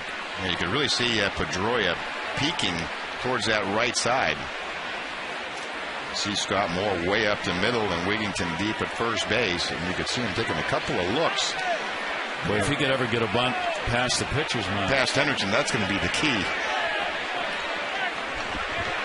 0-1 count, runners off first and second. Pedroia not bunting there, or showing it anyway. Did not go around on it. It also shows you're always looking for an edge. Always. 1-1. My guess is Pedroia spends more time at the ballpark in the course of a season than maybe any other major league player. He gets here before anybody else. He's sitting out on the bench when nobody else is even dressed. That chopper will go to short as Torres got to go to first. So Pedroia gets him moved up on a ground ball. 1 away, runners at second and third.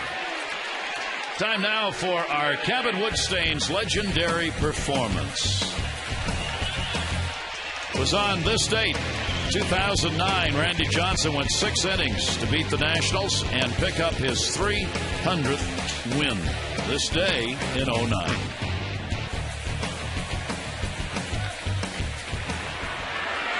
Infield will be drawn in, and David Ortiz is up. That's enough to scare you if you're an infielder. The only thing you're counting on is the left-left matchup to maybe take some of the sting out of Ortiz's bat. Ortiz will take it down low. He has walked and scored and grounded out the designated hitter at 271. I'm not sure they're trying to play a little mini shift, but it's difficult with the infield in. Not quite sure with the placement.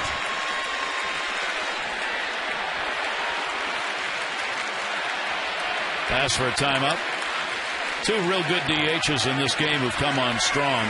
David Ortiz ranks 5th in hits, tied for 1st in homers, 3rd in RBIs among DHs. Luke Scott is 7th in hits, 4th in homers, and 9th in RBIs, the respective DHs. On-speed breaking ball, and a 2-0 count. Now you got first base open, but you've got Kevin Youkilis waiting on deck.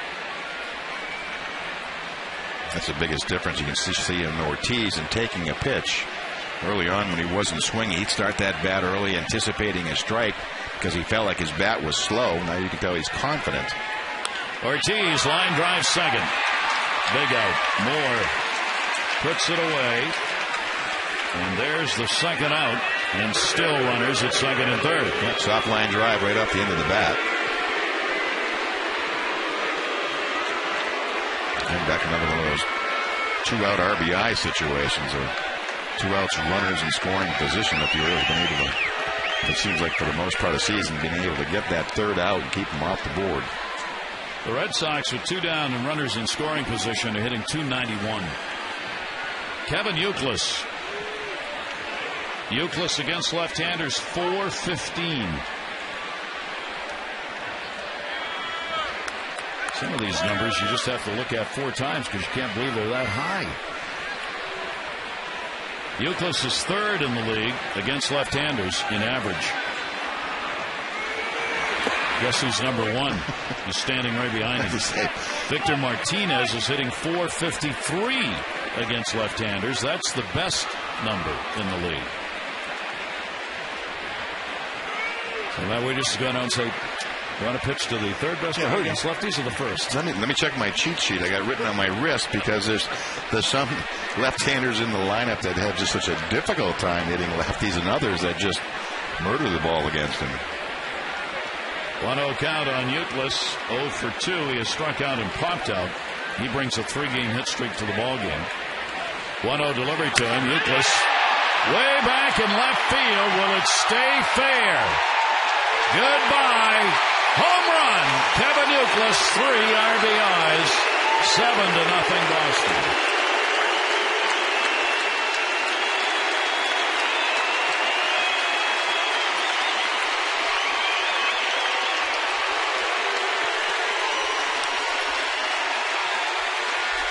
Well, you just set it up with that massive numbers against left-handed. The 4 drive of the game. You can see Youkilis load, much like a pitcher will. Just a question, not about how far, but would it stay fair? It looks like it was a good fair by a good 20 feet. 11 home runs on the year. Our Ford drive of the game. Your local Ford dealer invites you to experience Ford like never before. Ford Drive 1. Youkilis with 6 off lefties. 11 total. And Victor Martinez. No, Kevin Youkilis gives the Red Sox a 7-0 lead in this ball game. Mark Hendrickson surrendering the long ball. And that'll be taken down low. Hendrickson has now given up 4 home runs in 31 innings pitched. Could also see Rick Kranitz meeting with Juan Samuel, going over how do we look for pitching for the rest of this game. That one drilled to center field for a base hit. So both Youkilis and Martinez maintain their gaudy numbers against left-handers. Martinez now 2 for 3 in the ballgame.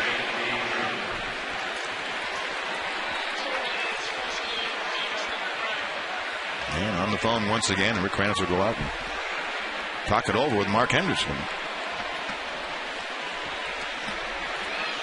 That'll bring Rick Kranitz out. I was just thinking, Dave Tremblay, I was thinking of the game he had. It was his first game as manager, not interim manager. First game of a doubleheader, 30-3 against Texas. That's right. Juan Samuel's first game as interim manager, and it is already 7-0 here in the fourth inning.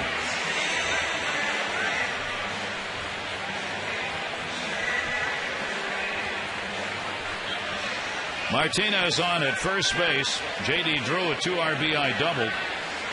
9 RBIs against the Orioles on the season now for J.D. Drew. He's one of the few Red Sox left-handers not hitting left-handers. Hendrickson, pitch in there for a strike to him.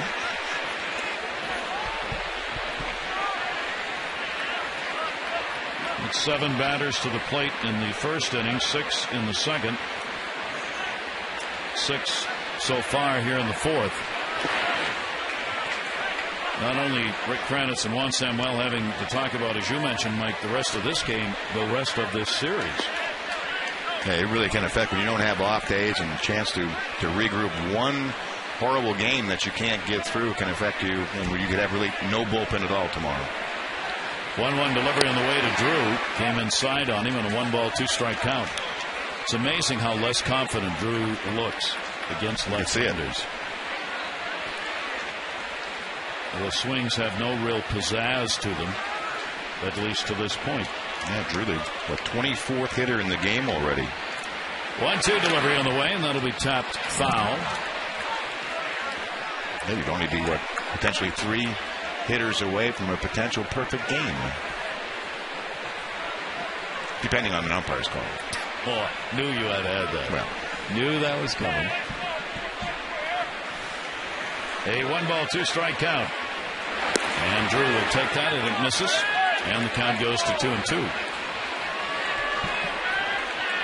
Since coming out of the starter's role for Mark Hendrickson, it's been the 2 solid innings and maybe 3.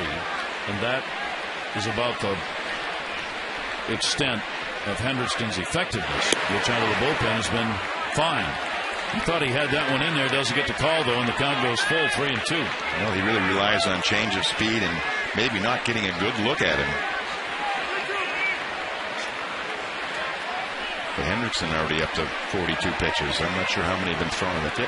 I didn't mark down how many Tillman had thrown. Runner going and a called strike 3. So Hendrickson gets his 4th strikeout, but a big blow, 3 RBI homer by Euclid, and the Red Sox jump out to a 7-0 lead.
By AT&T, rethink possible. And by Yokohama, technology drives better tires.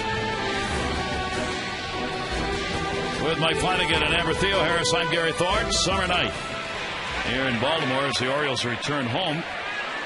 Orioles are 9-14 here at Camden Yards. 6-25 on the road. And now down 7-0. Ty Wigginton drew a walk his first time up. Clay Buchholz staked to the big early lead in this ball game. Something he's kind of gotten used to in his career. His young career.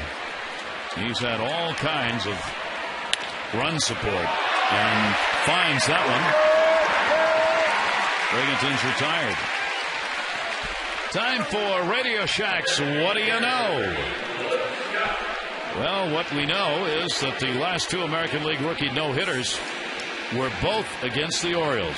Clay Buchholz got it in 07. Wilson Alvarez in 91. Rookie no-hitters. We were talking about the no-hitter may have set Clay Buchholz back some. Start thinking it's going to be easy at this level. Had to go back to the minor leagues and struggled there for a while before rebounding and making back to the big leagues. But he has been the recipient of a lot of run support over his young career. Someway it's hard to believe he's just 19 and 17 lifetime when he's received the kind of support that most pitchers would maybe only dream about. Coming into today, 37 runs of support in 62 innings. It's almost a run every other inning, and they're besting that pace tonight. 1-0 delivery to Luke Scott, and if you go back to the 09 season, through 09 into this year, he's third in the American League with an average of 6.4 runs per start. That'll win you some ball games. Luke Scott into a fielder's choice his first time up. Buchholz, the 2-0 delivery to him, and Scott to first base. Euclid will make the flip. Buchholz, and there are two down. Our History Channel game flow so far has been about the Red Sox domination as they picked up 3 runs, 2 hits in the first, added another in the second, got 3 more and 3 hits in the fourth inning. And Clay Buchholz has shut the Orioles down. Here's Matt Wieters, 2 down, nobody on.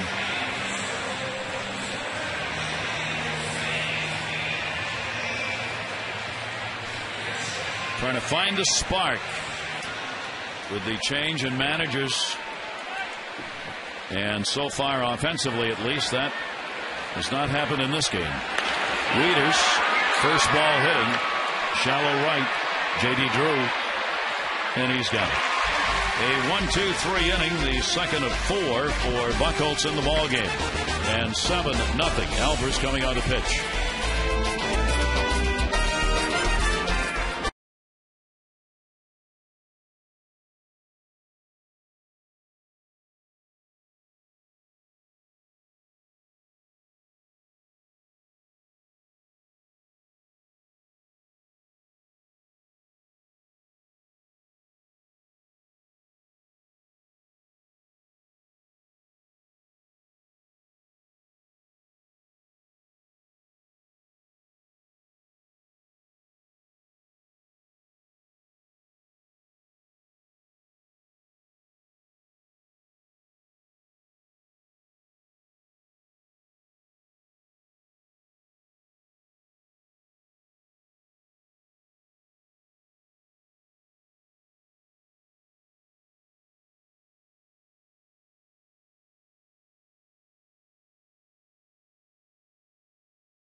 With open eyes and some advice from Sparky Anderson. Sammy, you have to be careful if you get a chance to manage someday, because some young managers at times, the team is having success and they think it's them. He said, we only lose games. The players win them. So that one always sticks to me. So at least he's starting out with a sense of humor and knowing it's not always gravy. One of the toughest jobs, probably the toughest job in baseball. Gary? Indeed. And he'll always have a smile going. He may not be happy about a lot of things going on, but he's got a pretty good perspective. 49 years old, four-season third base coach of the Orioles. He retired as a player in '98. He had been with the Philly, Mets, Dodgers, KC, Cincinnati, Detroit, and Toronto in his playing days. Originally from the Dominican Republic, now makes his home in Florida. And last time he managed was '06, AA ball for the Mets. Matt Albers on to pitch. Well, Matt Albers in, making his 24th appearance on the year, 2-3 record, about a 5.5 ERA. And he's one of the Oriole pitchers that has really struggled against his Red Sox lineups. And pretty good numbers against Matt. And he comes inside twice on Beltre. Beltre's 0 for 2, but he's 8 for 21 against the Orioles so far this season. Well, what an addition he has proven to be as they found their third baseman. Beltre is 7th in average, 3rd best road average, 4th best runner in scoring position average. I remember he had a number of hits in the series back here in Baltimore early in the year, but they were that sort of bloop variety. We were feeding him a steady diet of sliders and pitches away, and he kept sort of soft serving them in the right field. Not this one. In left field, Corey Patterson going back at the wall, and goodbye home run. So Beltre greets Albers with a homer and an 8-0 lead, his 7th homer of the year. Well, I didn't have a chance to get it out, but that's been the difference. He's starting to drive the ball. It seems like the scouting report is similar. Again, it's the breaking ball that he was, again, serving to right field. And now he's turning on it, actually going down on a knee. One of those lean back strokes. It's his 7th home run of the year and his 7th career home run against the Orioles. If you just stop him from hurting his teammates, he'll be just fine. Don't get hurt over there. Beltre and Martinez and Cameron.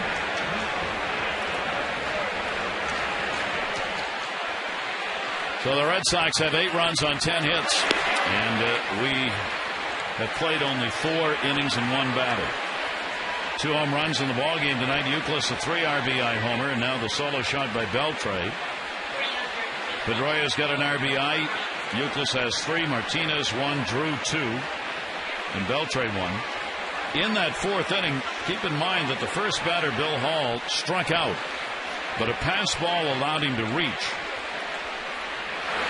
Had they been able to record that out, there might not have been an at-bat for Youkilis in the 4th inning, because after Scudero singled, Pedroia got a ground ball out, Ortiz lined out, and that doesn't mean the inning would have been that way. But it means you're really essentially giving 4 outs in an inning. Yep. Swung on and missed. Hermida has doubled, scored, and been called out on strikes. Everybody in the lineup for the Red Sox has contributed either with a hit and or a run scored in this game. 2-2 delivery. And he's gone as Albers gets the strikeout. 1 down here in the 5th inning.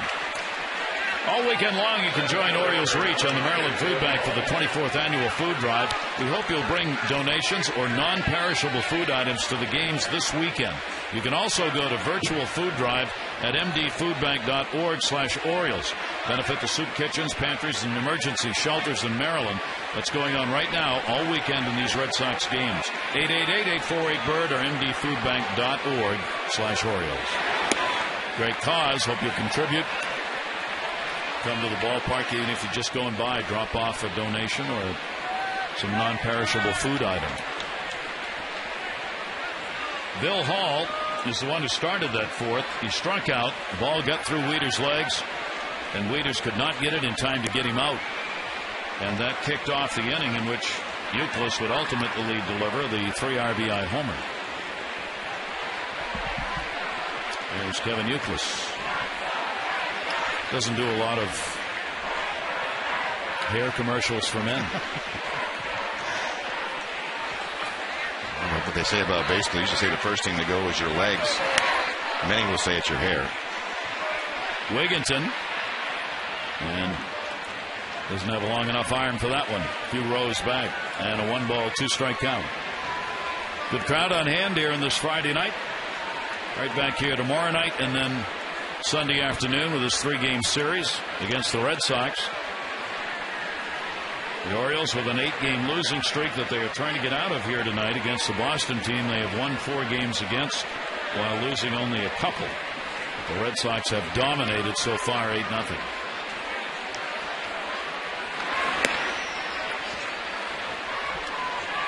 Oriole notes talking about the pace of runs. The Orioles are only averaging 3.3 runs a game. That's last in the league.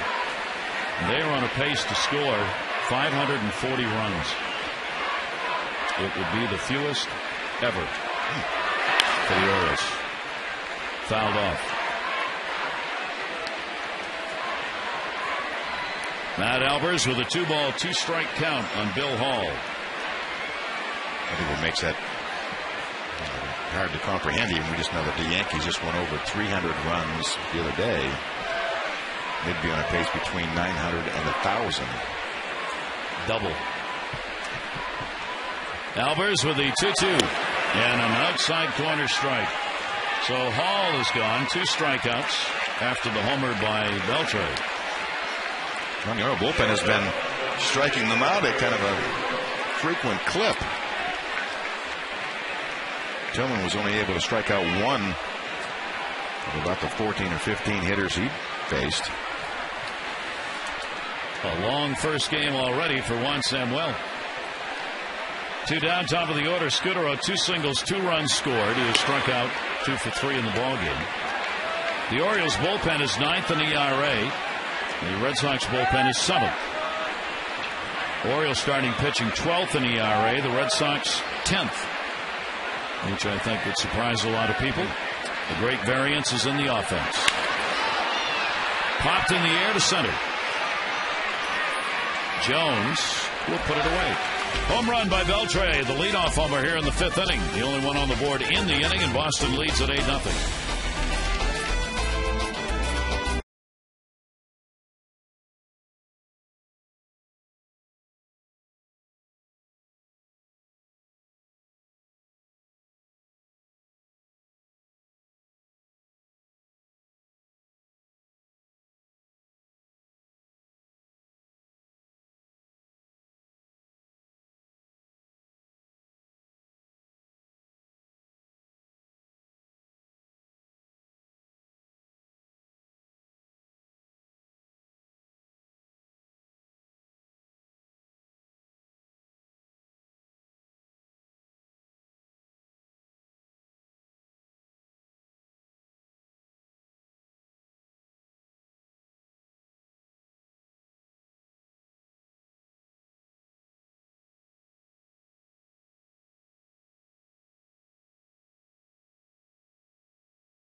Off and the action fast and furious in the first inning.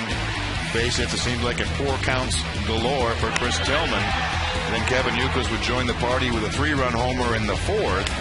And then in the 5th inning, Adrian Beltre with the lean back home run down the left field line. 8 runs, 10 hits for the Red Sox on the board. They made the early work of Chris Tillman along the way, and Euclid and Beltre with home runs. Hall has moved to left field from center for Bill Hall. And McDonald has come on. Darnell McDonald will play in center field. So Hermida, after that collision with Beltre, comes out of the game. The Red Sox will hope that's not going to be another problem of an outfielder injured. Well, I think it was a fly ball, and Beltre's involved anywhere near it, let him have it. That would Get out of the way. be wise advice. Adam Jones will lead it off. Buchholz a walk and no strikeouts. Jones flied out in the only at-bat he's had in the ball game. Adam hitting at .248. 6 home runs on the year now as he picked one up at Yankee Stadium. And Buchholz gets it in there for a strike. Adam had a 3 for 20 on the road trip, and that home run was the only RBI that he picked up on the trip, where the Orioles lost all 6 of those ball games. He has hit in 21 of the last 25 at a .290 clip. Buchholz will miss in 1-1.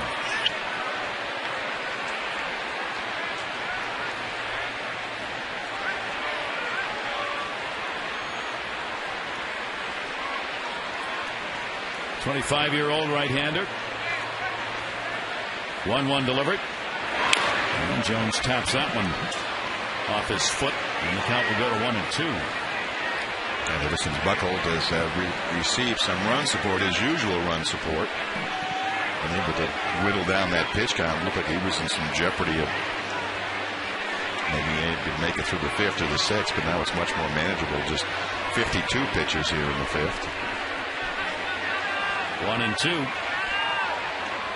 Outfield deep, giving him the left field alley.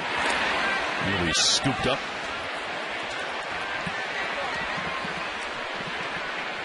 So they are defensing Adam to be pitched the slider down and away. Ball that he takes to right or right center. And it's been the one that pitchers have continued to throw to him. As first of the year, he stayed away from that pitch and then started to go after it again.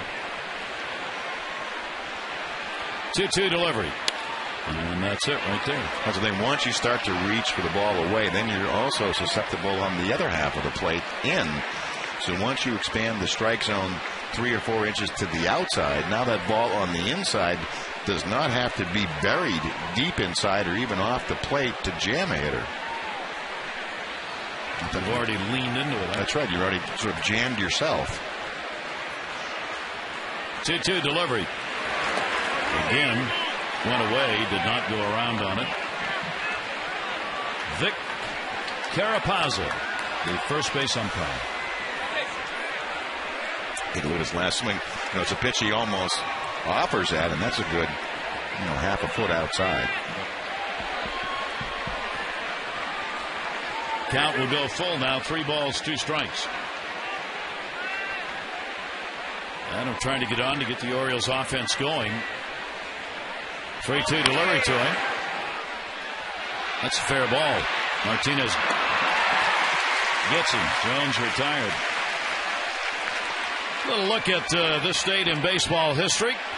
In 1968, Don Drysdale pitched his 6th straight shutout and would go on to have 58 2/3 scoreless innings. And in 1974, he got an argument here on the, I don't know what it's on. Did he call a foul? Yeah, Adam Jones coming back to the home plate area. Wally Bell, the third base umpire. That was a home plate umpire's call. Blas Diaz, since the ball had not gone by third. Maybe did it hit Jones in the batter's box? Not sure. Home plate umpire calling it a fair ball. And actually Jones is making his way back to the batter's box. I think he's saying that hit him in the batter's box and then rolled out. So Adam will come back, which is all right by him since he was out. And the count will remain at 3-2. Martinez might not want to have argued quite so vociferously had he known he was going to get the out. And up the middle, it'll be played on the backhand. Pedroia.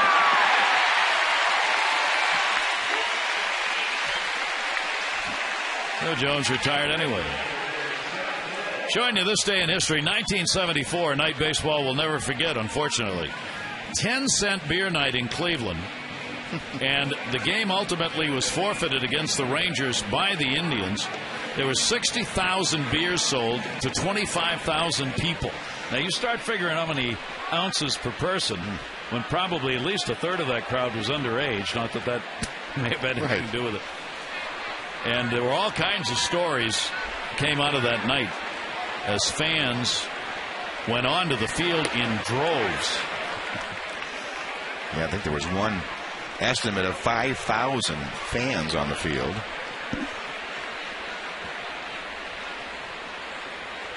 A couple of streakers along the way. Mr. Schuyler, great umpire, but ended up bruised and bloodied. Billy Martin pulled his team off the field twice, did he not, in that game? Yeah, ended up being a forfeit. Yeah. Took his team off twice. Ground ball towards the middle. Scudero. Moore is retired. Read the quiz. Is there a quote from Billy Martin in our resource book here about... I'm trying to find it. He said in all the years he'd been in the game. That's right. I've been in the game 25 years, and it's the closest I ever saw to someone being killed in baseball. That's pretty much describes the chaos on the field that day. Now, we really cannot and should not go on the field. One person. Can you imagine 5,000 people on the field? No. Yeah, there was one. I think it was Billy Martin too. Said they needed 25,000 policemen to handle that group. And the thing was too, I guess, for 10-cent beer night, they really didn't make a whole lot of money. Would they make $600 on? Them a lot geez, more. we made $600 on that. The cups cost us more than the beer. It rates right up there with some other great nights. There's been nights where baseball night where the balls were handed out on the way in instead of on the way out. And bat night. They combat bat night with beer night, 10-cent beer night. And that is swung on and fouled off. And then there was the disco night. Bill Veck in huge. Chicago at the old Comiskey where bonfires were set. In center field. People were invited to stay overnight on the field and ended up piling up 33 1/3 disco records and burning them. Right. Yeah. Here's the 1-2 delivery. As Torres will fight it off. That's Rekas and Veck, who was one of the great characters of baseball as a GM. 1 ball, 2 strike count as Torres a single. Orioles have only 2 hits. His single and Tejada's single. 1-2, foul back again off Buchholz. Yeah, that game, just going back to that game again, the game was tied up in the 9th inning, and Jeff Burrows, who I played against, the Ranger right fielder. So with the potential winning run at third base, Jeff Burrows was circled in right field, and they took his hat and his glove. So go ahead and play. Hit it to Jeff. Unfair advantage. Is Torres on the inside corner, and it is a called strike. And that is the first strikeout Buchholz has had in the ballgame. He retires the side in order again.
Your local Ford dealer invites you to experience Ford like never before. Ford, drive one.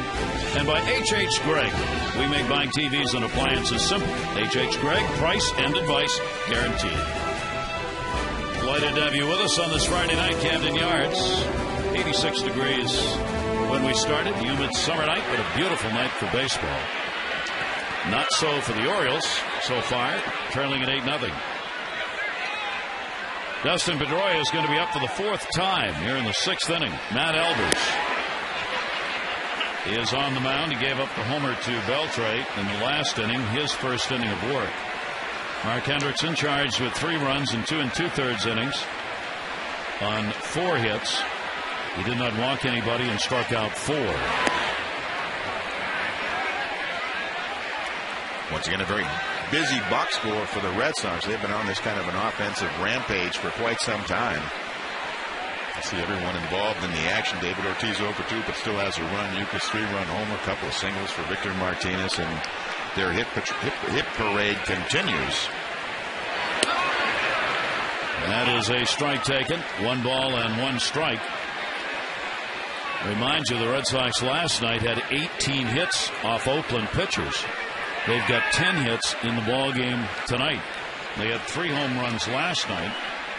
They've delivered 2 so far in this game. 1-2 delivery. The difference is they lost last night. 12-10 was the last time they'd had such a ball game. That was against the Indians in '95 when they had that many hits and extra base hits and lost the game.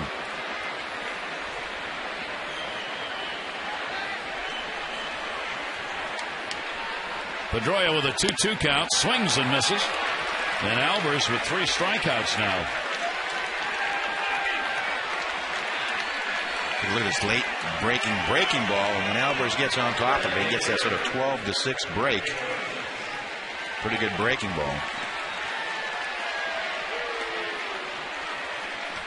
Exmo brought to you by H.H. Gregg, and a look at the cut. And Albers' strikeout. David Ortiz, the DH, has lined out, grounded out, walked, and scored. Slow roller into right field where Moore is playing. The second baseman makes the throw. And there are 2 down. The Yankees are going to be coming to town for the next series, Tuesday through Thursday, here at Camden Yards. Good seats still remain for the showdown on Tuesday. It's Ollie's Bargain Night. For tickets and complete details, call the Orioles 888-848-BIRD or go to Orioles.com.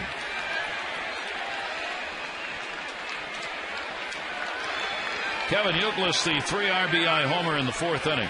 He now has 11 home runs on the season, and he has 9 RBIs against the Orioles in 7 games. Well, he's really been entrenched in that cleanup spot since Manny Ramirez left. And the 0-1 slider will miss. Youkilis is a .316 lifetime hitter against the Orioles. He has 16 career home runs now against those pitching. Albers, the 1-1 delivery, fouled off, 1-2. Going back to the 4th inning. That classic short stroke of Youkilis. 3-run homer off Mark Hendrickson. Youkilis had 27 home runs last year. Wait, at 29 home runs. Able to hold up on that, and a 2-ball, 2-strike count.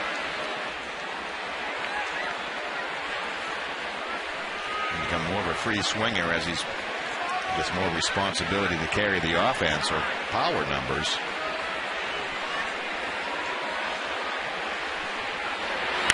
And he punches that one towards Markakis. That's going to fall in for a base hit. So Youkilis a 2-hit ball game now. He gets that with 2 down. So the Red Sox have still not been retired in order in this ball game by Tillman, Hendrickson, or Albers.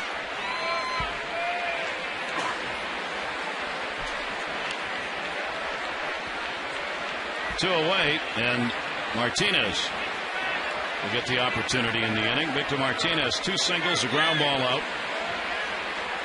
and 1 RBI in the game.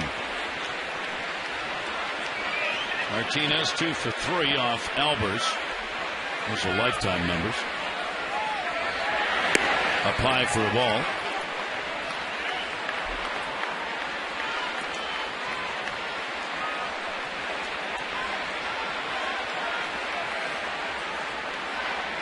Red Sox are going through this streak right now with their offense without Beckett in the starting rotation, and he's apparently going to be at least a month before he gets back. Slider will miss inside, and it goes to 2-0. They had a variety of ailments. Most recently, I think it's the back. And Terry Francona's had to put together a pitching staff a bit, but with the offense doing what it's doing. You know, when they put the club together, they're pretty confident in their pitching. That has not really played out for them. Their offense is producing, I guess, on all cylinders, probably maximum output at this point. Just when you think you understand this game. Well, they figured out you get 6 or 7 starters, we ought to be fine, and all of a sudden you look up and you got 3. 3-0 count, 2 down. For the Orioles, it was just the other way around. Walk will put runners at first and second. The Orioles thought that they would have the offense and runs, and were worried about whether or not the pitching would hold up with their young pitchers. And for the first part of the season, pitchers did pretty well, and the offense didn't. Now the pitchers are heading south, and the offense still has not picked up. Frank Mata in the bullpen.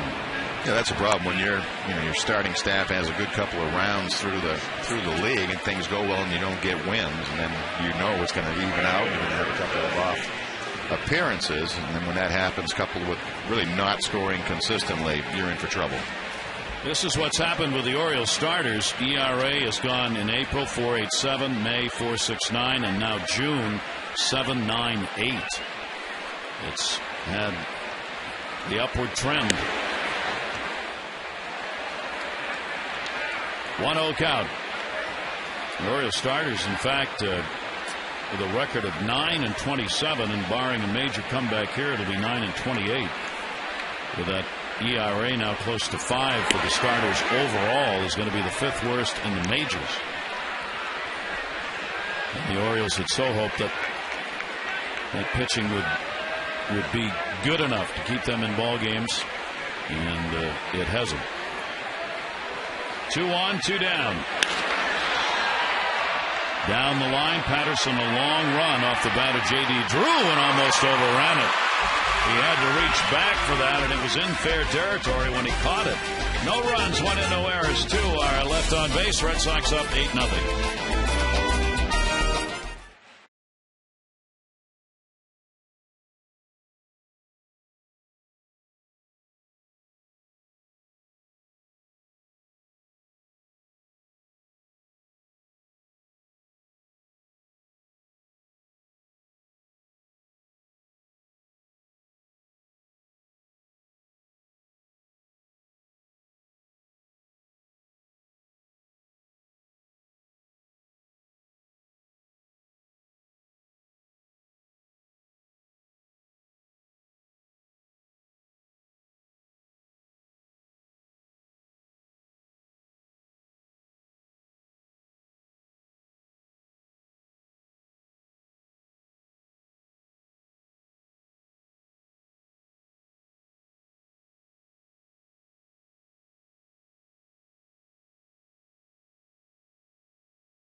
You can see Adrian Beltre involved in another collision along the way.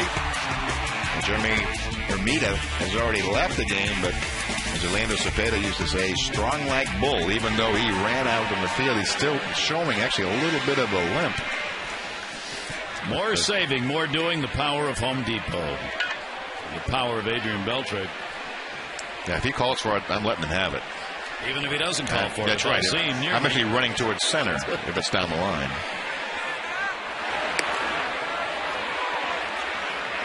And not a lot going on there. Miguel Tejada, an infield base hit. And Cesar Asturis with a clean single to right. Top of the order here in the 6th. Corey Patterson credited with a sacrifice and has flied out. 8-11-0 the Red Sox, 0-2-0 for the Orioles.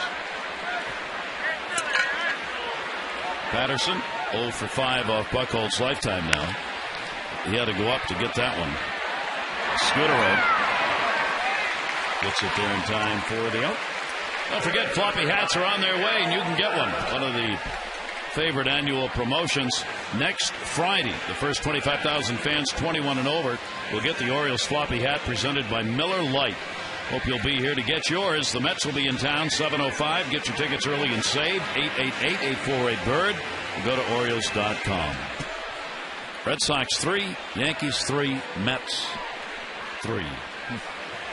Played a homestand for the Orioles.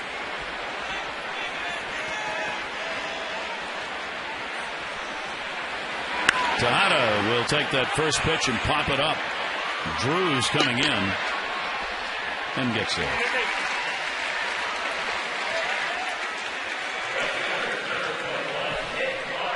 Clay Buchholz looking to go 9-0 on the road in starts dating back to last year.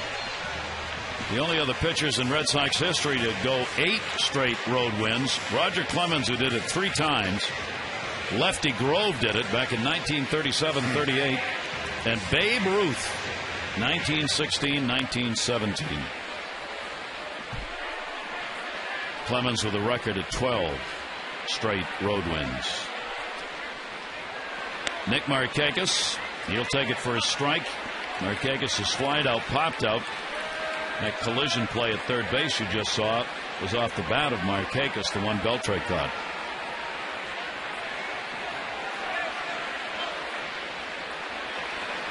He looks okay. It's the rest of the team that's hurt. 0-1 delivery right back to him, this time on the ground. And he retires the side in order. 3rd inning in a row, he set the Orioles down 1-2-3.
Advocates will be holding the 24th annual Orioles Reach Food Drive to benefit the Maryland Food Bank. Players and coaches' wives, as well as on-air personalities from WJZ, will be at each gate to collect any non-perishable food items or cash donations. Last season, fans donated more than $30,000 to help the less fortunate in our community. All of the donated food will be given to the Maryland Food Bank to distribute to soup kitchens, food pantries, and emergency shelters throughout the state. For more information, call the Orioles at 888-848-BIRD. Gary? And a greater demand on those institutions than ever before, so we hope you'll give. Here's Frank Mata, who's going to come on. Albers outworked 2 innings, a run on 2 hits, a walk, and 3 strikeouts. Yeah, 4th appearance for Frank Mata. Just worked a couple of innings. He worked in that Yankee series, allowed an unearned run on Wednesday. Fastball sort of fastball forkball or splitter combination.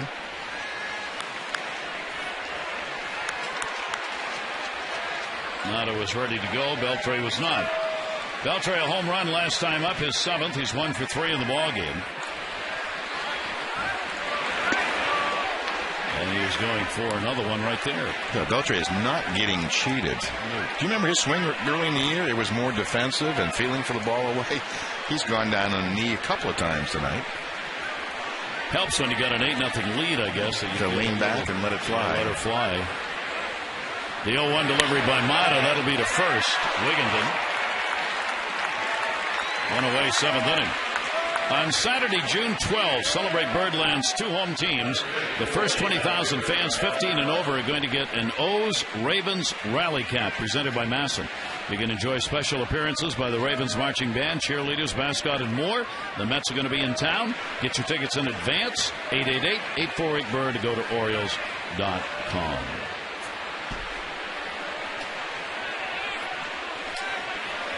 Darnell McDonald will get his first at bat. He came on for Hermida, who came out after that collision. McDonald has seen some playing time for the Red Sox with the injuries they've had. 40th game for him. He's hitting .274, the 3 home runs, 13 RBIs. And those are pretty darn good numbers for somebody who's asked to come up and fill in. Right. There was a story recently that they were going to send him out and activate somebody, and they said, well, you better hold on. They said actually called him in, I think, in his hotel room, and he had to be awoken. Yes.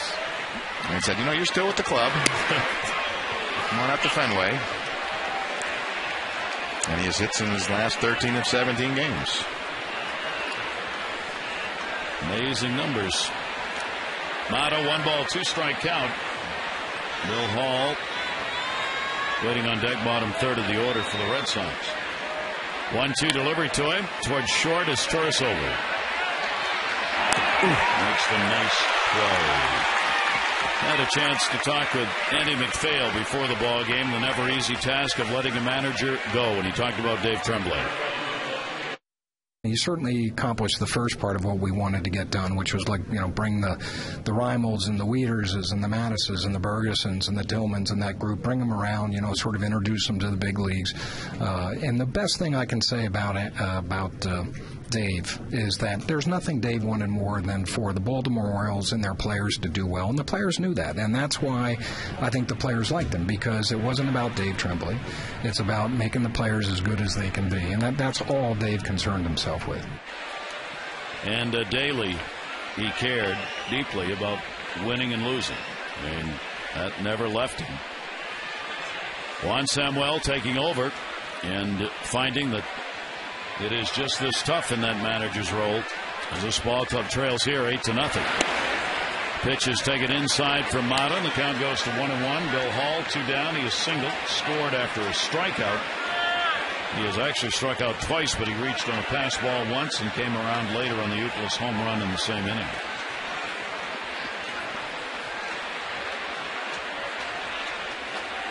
One ball, 1 strike.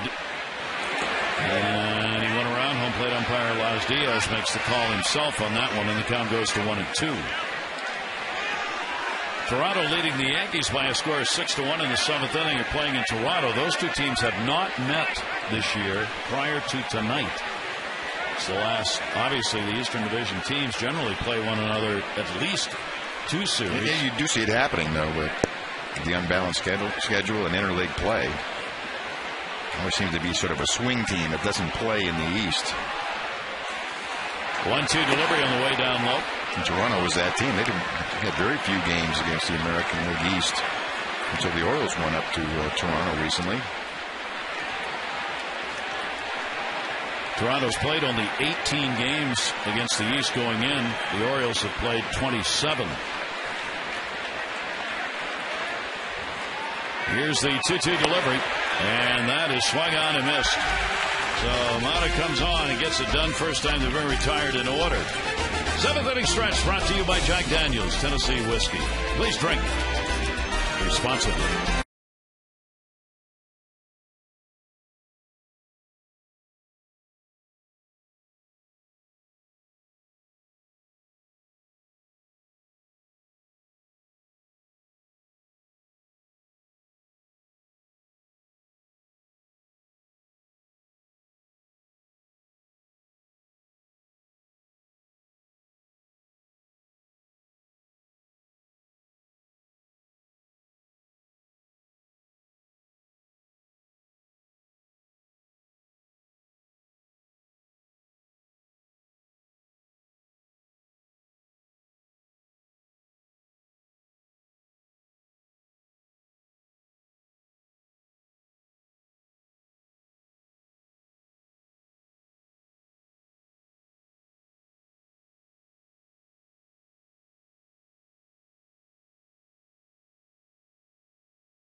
Finding out, Mike, just how tough it is to be in that manager's role for the Orioles. Yeah, quickly into the hot seat. He seemed like he was able to relax for maybe, 3 pitches? And then, Tillman fell behind, and after that really never looked back. Chris Tillman's start, clearly not a good one. What'd you see? Fastball command. He had problems with that front shoulder, in my estimation. It's one of those, you need to keep him level when it gets up like this. His fastball rides up in the zone. Curveball tends to have a sort of a hump in it, but you don't have a good fastball command. It's tough to pitch, especially a club as hot as the Red Sox. And what he's trying to do is earn the positive spot in this rotation. I mean, he's back up from the minors now, and it's you want to see some results. Absolutely. He's gone down. He's done most everything he can do in AAA, and then it's just that question of you're going to be able to make that transition to the major leagues and quality teams like the Red Sox every 5th day. Yep, he lasted in this ball game. Tillman only an inning and a third, 4 runs, 5 hits, 2 walks, and 2 strikeouts.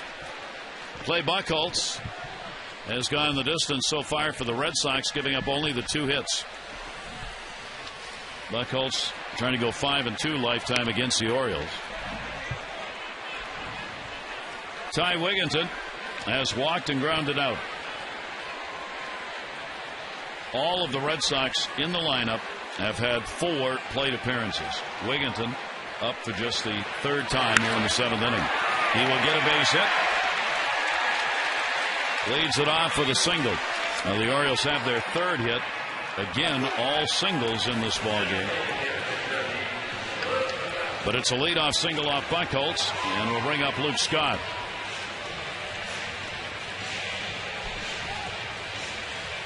The Red Sox in the East, believe it or not, are 13-14. Game below 500.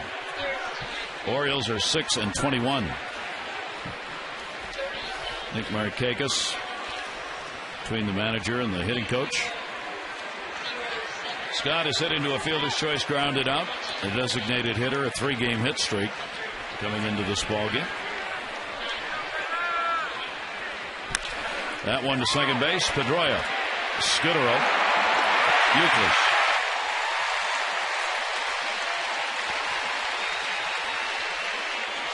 Two out, 7th inning. Well, you get the leadoff man on, and just as soon as he gets on first base, next pitch, roll over ground ball to Pedroia, over to Scudero, and on to Euclid. Just as quickly as that, Buchholz, 2 outs, nobody on. And now with just 76 pitches thrown, with 2 outs in the 7th. Matt Wieters. He just wants out of the 0 for right now. It's up to an 0 for 16 as he has popped out and flied out. 2 down and nobody on. Matt's looking for his first hit in June. It didn't start in yesterday's game. What you like to do is get back to driving the ball, making solid contact. It's a way you can even feel good about making some outs. Dave Tremblay, before he left, had talked about he thought Wieters was getting caught in the middle. Takes that to left field. Hall coming over, not going to have a play, but it's a foul ball. A lot having to do with the confidence level Wieters has at the plate right now. As Dave Tremblay was saying, he's not taking good solid swings. He seems just to be right in the middle and trying to figure out what the next pitch is going to be and making a decision whether to go for it, and then it's too late. Yeah, sometimes you just think too much. You say, I better get ready for the fastball, but then it's, well, what if he throws me a changeup? Kind of, as it's all happening. Here's the 2-1. Wieters hitting .250 right-handed, .236 left-handed. 5 doubles total on the season and 4 home runs for the extra base hits.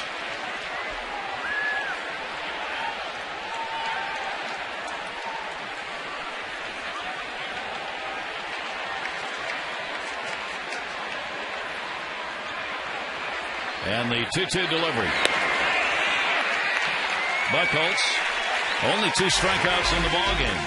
No runs, 1 hit, no errors, and nobody left on base. 7 complete, 8-0 Red Sox.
Performance.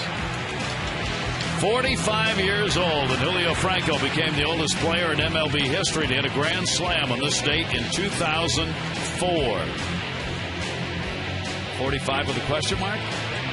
Right. I think he was at that 10-cent beer night. You're right. He was. I think he was. Yes, he was. For the Indians.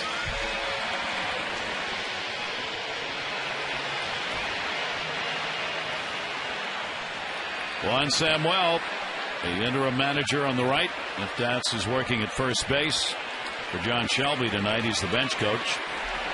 Bones is away at graduation ceremonies. And for Juan Samuel, a long day one with a lot of preparations, obviously, to make to get ready and press conferences, etc. And a ball game in which the Orioles fell behind 3-0 first inning, 4-0 after 2. And the Red Sox have not had to look back. Gary Allenson up, AAA manager with the Norfolk Tides, now the third base coach. And a couple of changes today for the Orioles. And Dave Tremblay will watch, and he will, the rest of this season. See how these Orioles do. A strike taken and an 0-2 count. Marco Scudero. Scudero, a couple of hits, 2 for 4, 2 singles. He's now 8 for 28 against the Orioles this year. Scudero hitting at 274. The shortstop pounces on that one and fouls it off. 2-strike count. Well, the Red Sox moves are paying off now. The offseason decisions. Terry Francona with Scudero, shortstop. Beltre playing at third. They've tightened up on defense and certainly are providing the offense for them. They don't know about Mike Cameron yet. He hasn't played enough. So how he's going to fit in. 0-2 delivery inside. Cameron might be wondering himself when he takes a look around and sees the numbers that Hall, Hermida, McDonald are putting up in their fill-in roles. But Cameron's going to play once he's out. They're really counting on him for defense, even more than offense. Yep. Fouled off. 1-ball, 2-strike count continues on Marco Scudero. Cameron's a supply Gold Glove defense, but he's usually good for 20 to 25 homers a year, maybe 70 to 80 RBIs is kind of the norm. Strikes out a lot, but again can be a highlight film in center. As they said in the movie, I was just thinking the same thing. Just a little bit outside. And a 2-ball, 2-strike count for Frank Mata. Do we ever find out on the block on Millwood what that call was? I didn't ask the other day. No, and I would like to know because he did throw it in the direction of home plate. Yeah, for those who may have missed it, he tripped on the mound, got his spike caught, was kind of falling off the front of the mound and still threw it to the plate. Patterson going back at the wall. Goodbye, home run. Marco Scudero makes it a 9-0 ball game. The Red Sox third homer of the game and his fourth of the year.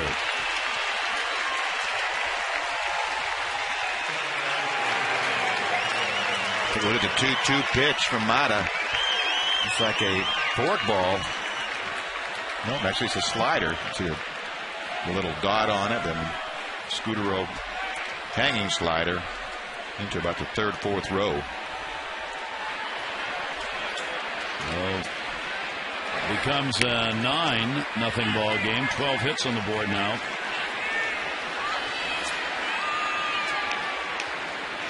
Juan Samuel's ball club still looking for their first run.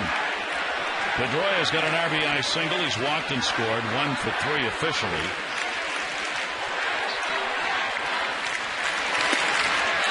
Pedroia with a big cut, misses on it. Oriole pitchers have surrendered more home runs than any other in the American League. That's 69 home runs now the Orioles have given up. For Marta, that's the first Major League home run surrendered. 1-1 delivery to right field. Markakis going back. Warning track wall. Plays the hop. And with that arm, you'll hold him to a single. But Pedroia's got a 2-hit ball game. Time to text in your vote for the AT&T Player of the Game. The candidates tonight: Clay Buchholz, the starter, still on the mound. He's only given up 3 singles. Kevin Youkilis, 3 RBI homer and a single in the game. And Beltre's delivered his solo home run and a good defensive play. Text in your vote now, A, B, or C, to 51862. Alberto Castillo, the left-hander.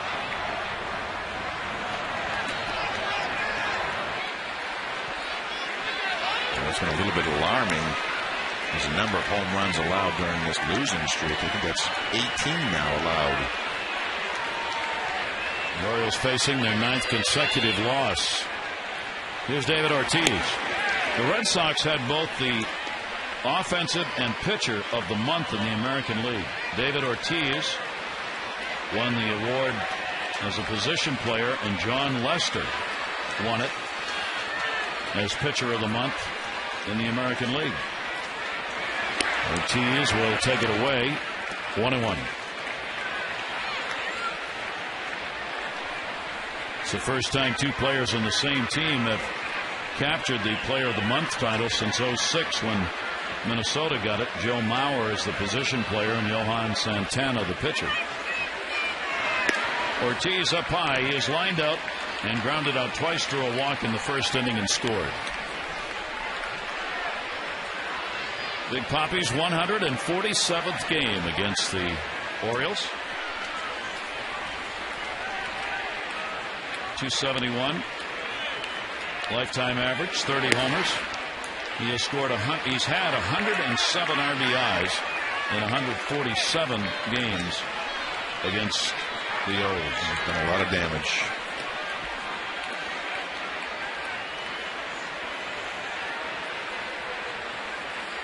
Count goes to 3-1. Albers worked an inning with the 2 innings rather with a run on 2 hits. Mark Hendrickson 3 runs, 4 hits over 2 2/3. Tillman an inning in the third, 4 runs on 5 hits. Down to first base, backing up Wigginton. He'll go to second, get 1, relay to first, and Ortiz is doubled up.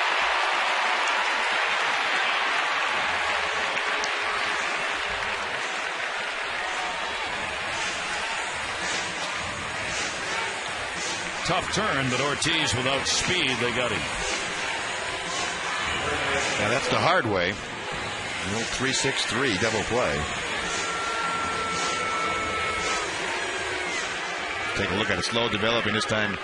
Better avenue for Wigginton to throw to second. And the skipper was not happy about that. That's one of those little things. He thought the inning was over. Samuel was looking right at him as he threw the ball to the mound, thinking there were 3 outs. And it's not the first time in this losing streak we have seen an Oriole player not know how many outs there are. Youkilis has hit his 11th home run, 3 RBIs, and he is singled, 2 for 4. He now has a 4-game hit streak. 35 RBIs on the season for Youkilis.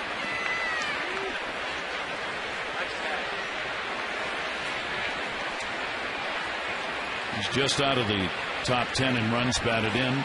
Cabrera leads it with Detroit with 51. Ironic that the Red Sox do not have anybody in the top 10 in RBIs. In light of all the runs they've scored, that makes them even more dangerous because it means they're spread out all over the place. Exactly. But they're all from 15 to 20. Shattered the bat. Ortiz, or rather Youkilis, retired. The home run by Skidorow's added another. History's Ice Road Truckers are back. Don't miss a sneak preview of the new season coming up.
Still have the clay pottery that I purchased at Busch Gardens. Oh, really? Years ago.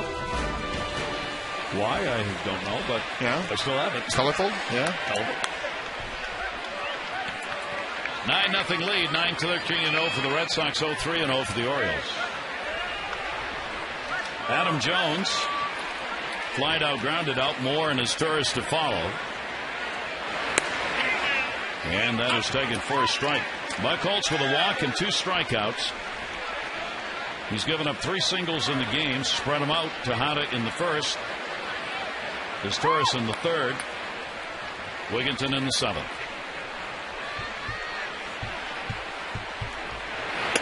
A 1 delivery away. Red Sox coming in, wanting to put a little hurt on the Orioles after suffering the 3-game sweep here earlier in the year when the Orioles beat them in that series, 3-0. First time that had happened at Camden Yards in a while, since '74.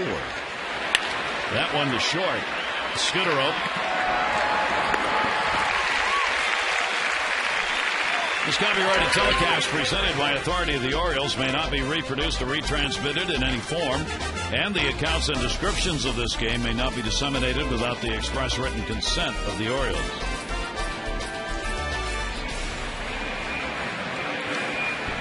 Here's Scott Moore getting the start at second base. Moore has flied out and grounded out. Orioles had a 4-game win streak going against the Red Sox. Still have it, but time running out to preserve it. Buchholz gets it in there for a strike. Clay Buchholz has had an easy night of it. 85 pitches. He doesn't have a complete game this year. Moore gets the base hit. 1 for 3. Orioles' 4th single.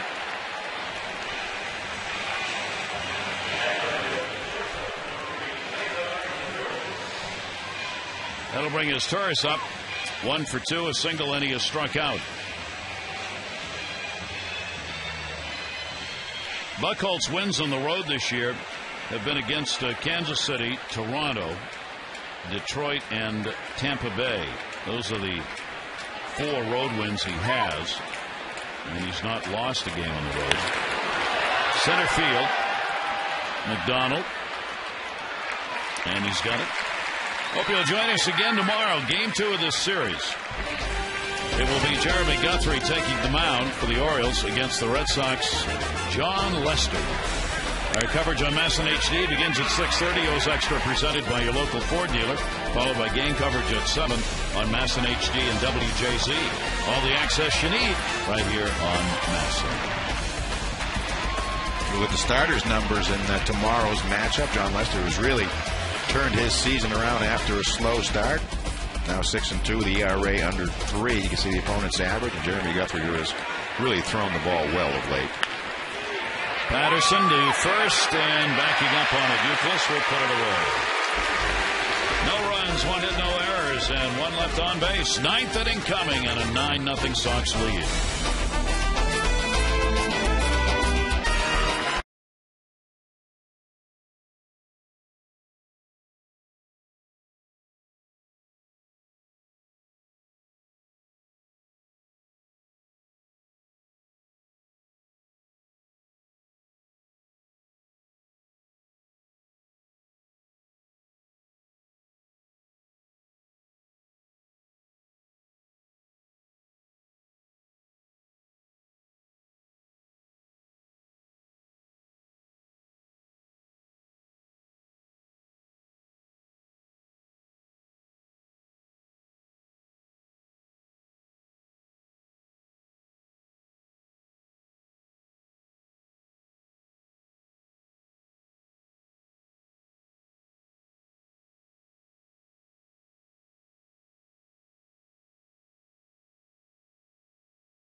To you by Southwest Airlines.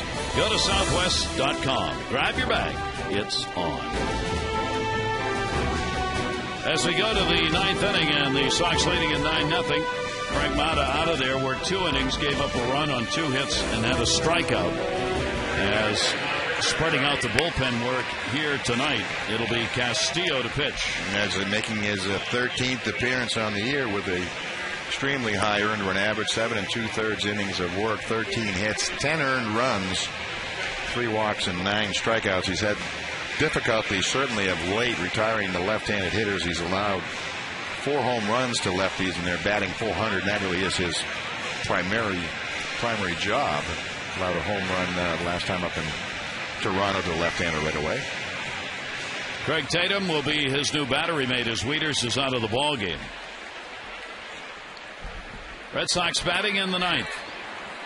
Martinez, Drew, and Beltre are due up. Martinez 2 for 3, an RBI and a ground ball out, and he has also drawn a walk.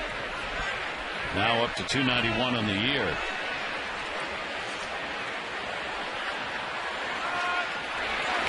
And Martinez will take it for a strike. Victor Martinez, switch hitting, catcher. 453 right-handed, 211 left. Aren't many teams that have 2 switch-hitting catchers. They put a pretty good barrage between Victor Martinez and Jason Varitek. And each of them have 7 home runs on the year. Pretty good 1-2 punch behind the plate. 0-2 delivered to Martinez. Kind of interesting. The Red Sox and Yankees sort of in the same situation. Jorge Posada is going to catch a lot more games than is Jason Varitek, but 2 veteran catchers who Veritek's already taken the backup role, while Jorge Posada is kind of moving towards that. And Francisco Cervelli doing more of the catching. 0-2 count. Castillo's pitch will be outside, and he goes 1-2.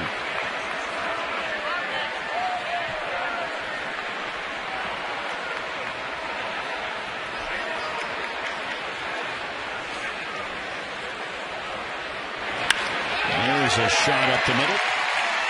So a 3-hit ball game as Martinez starts the 9th inning out with a leadoff hit. The Orioles bullpen, 9th in the American League, 10 blown saves. That's 13th. Having to pitch, of course, without a real closer, and that role's been juggled around and right now is still unclear. Absolutely. Red Sox have 7 blown saves along the way. They're 8th. It's surprising the Red Sox bullpen, as high as the array they have. Chopper that hit the plate. Castillo does not have a play. An infield single. J.D. Drew doesn't get many of those. So he's got a 2-hit ball game, 2 for 5, a double single, and 2 RBIs. Shades of Wee Willie Keeler, the Baltimore chop, right off a home plate, dead center. By the time it comes down, no chance. J.D. Drew may have to pay a fine for that, getting an infield hit. Oh. The Kangaroo Court. Just looking, he actually, well, no, he won't. That's his 3rd infield hit. Still nobody out. Runners on at 1st and 2nd, and a 15-hit attack to go along with the 18 hits they had against Oakland yesterday. I guess you just hope they get tired. Tired of swinging. Tired of running the bases. Beltre, a home run, his 7th, came in the 5th inning. He's 1 for 4. 9 for 23 with 1 home run against the Orioles this year. A 1-0 count on him. Now hitting at 330 and 39 RBIs. Castillo's pitch away. Count goes to 2-0. Red Sox have always played well at home. They've had that huge Fenway advantage. They're 18 and 14 so far this year at Fenway. But they've also played very well on the road so far. That one is drilled. Left center field way back there, and that's going to take a hop off the top of the wall. Martinez has scored. Drew is going to stop at 3rd. It'll be a double and an RBI for Beltre. A 2 RBI ball game for him. 10-0 Boston. I haven't seen Beltre swing the bat this well since his really big offensive days back with the Dodgers. That lean back swing, we've seen it on a couple of occasions tonight.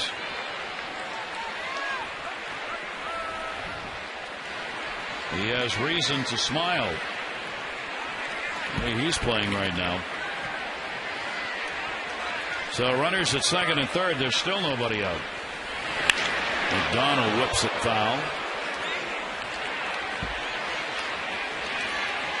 Beltre, the big year back in 04 with the Dodgers at .334, 48 homers and 121 RBIs, and he's swinging that bat with that kind of aggression tonight. 1 strike count. Hermida left the ball game. And the Red Sox have announced it was with a left forearm contusion after the collision with Beltre. So McDonald came on. He's had 1 at bat, rounded out. Beltre obviously was all right. Beltre and Ortiz, by the way, have combined for the most RBIs since May 1 in Major League Baseball. Here's the 0-2 delivery. Darnell McDonald takes it away. Ortiz has not had an RBI tonight, but Beltre does have 2. So Ortiz now, since May 1, Ortiz has 29 RBIs, and Beltre's got 31. 1-2 delivery. Down to short. Runner will come home. Play made at first by Turris. RBI will be picked up by McDonald. And it's 11-0 as Drew crosses the plate.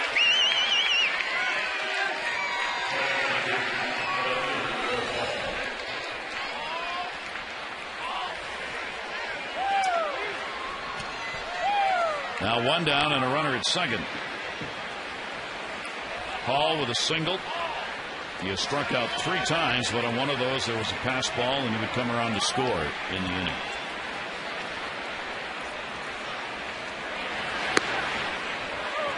Castillo's pitch up high. Castillo's given up 2 runs now and 3 hits so far in the inning.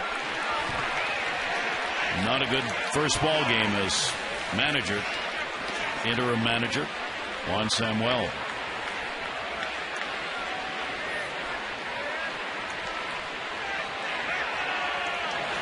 Hall will take that fastball up high.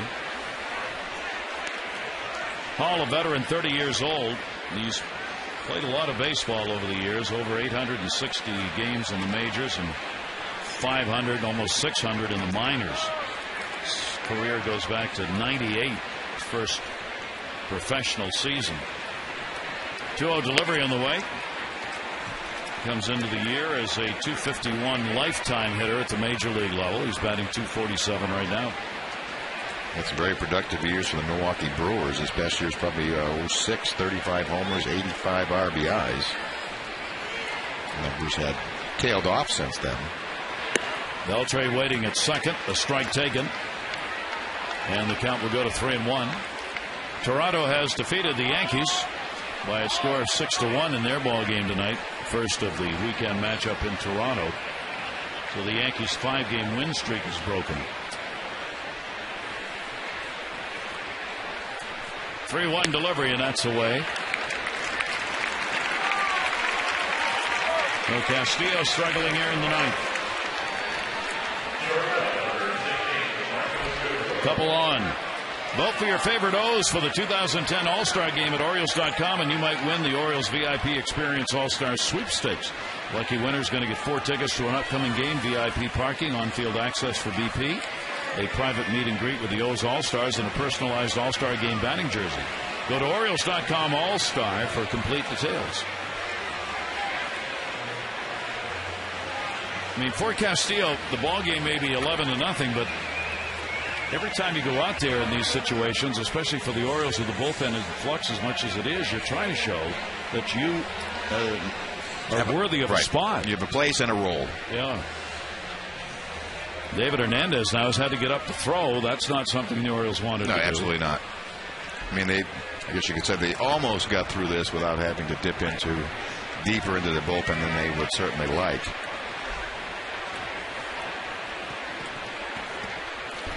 this is where you don't want to start affecting tomorrow. So I'm sure they're really rooting for Roberto Castillo to retire and get a couple more outs.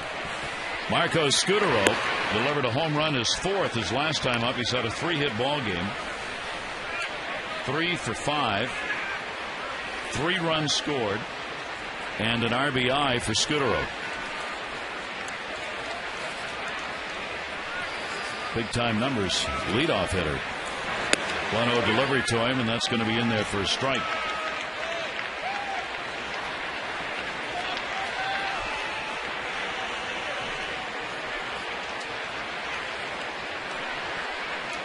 One and one on Scutaro. He's got another RBI chance here with runners at first and second base. That one to third. Tejada. One, relay, and got him. So the double play ends the inning, but a couple of runs score. We go to the bottom of the 9th now, 11-0 Red Sox.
By Juan when he was talking with the press before the ball game, and it just has not happened here, not tonight. And this Red Sox team, once they jumped out to that early lead, they just kept on going.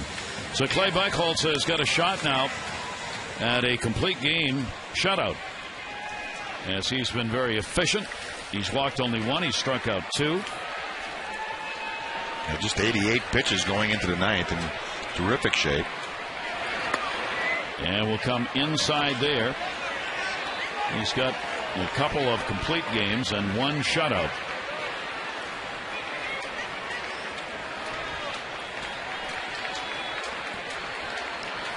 One 0 count. And that will be taken for a strike. Tejada with a single, 1 for 3. Tejada, Markakis, and Wigginton are due up against him.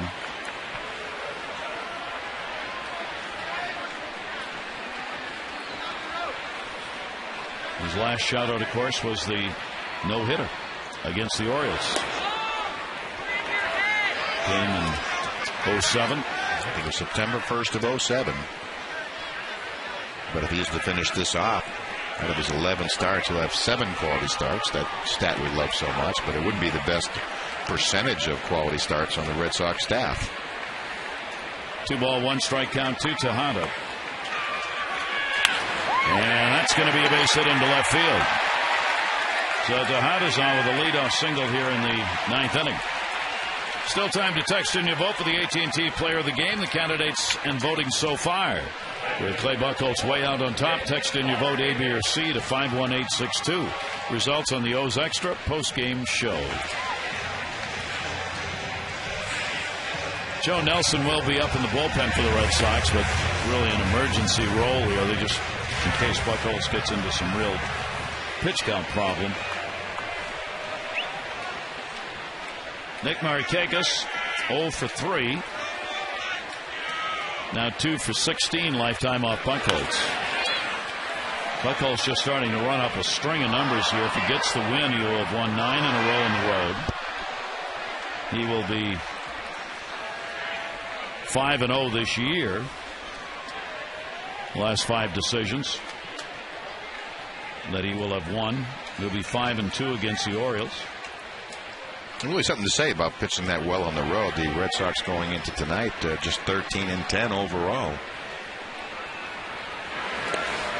That one's going to be taken down low.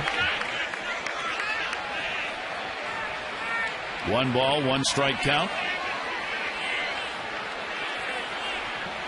The Red Sox 3 games over 500 coming into today on the road, and the Yankees just 2 over 500 on the road. Tampa Bay is the club that's making it look way too easy on the road coming into today, 21-6. It's an amazing road number. 1-1 to Nick Markakis, and the fastball is outside. 2 ball, 1 strike count. Back here tomorrow for Game 2 tomorrow night, as it will be Jeremy Guthrie against John Lester.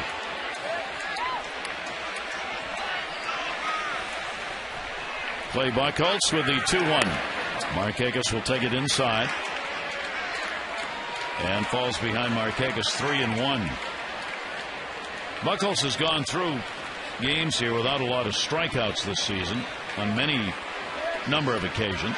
He's had as many as 10 against Texas, but he's had 2 games where he's had only 1. One where he had 2, another with 3, couple with 4. 3-1 delivery to short. Scudero, Pedroia.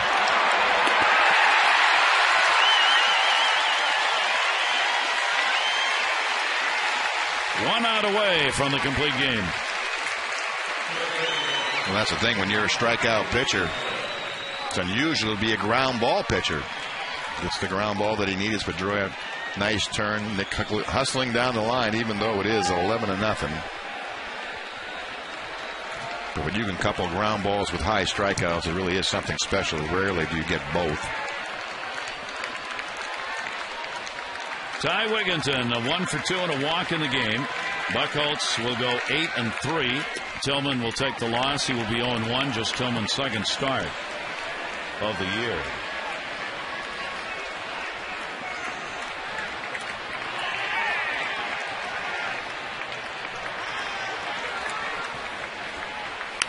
Wigginton fouls that one back, no play.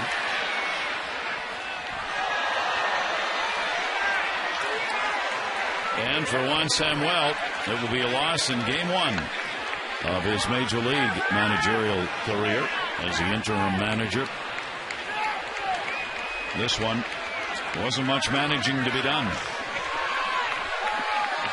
Well, pretty much over early.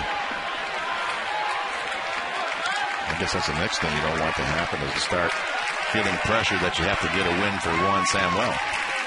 1-1 delivery, buckled him on that one. And a 1-2 count. Orioles have been shut out on the season 4 times so far. Red Sox have 4 shutouts as a team.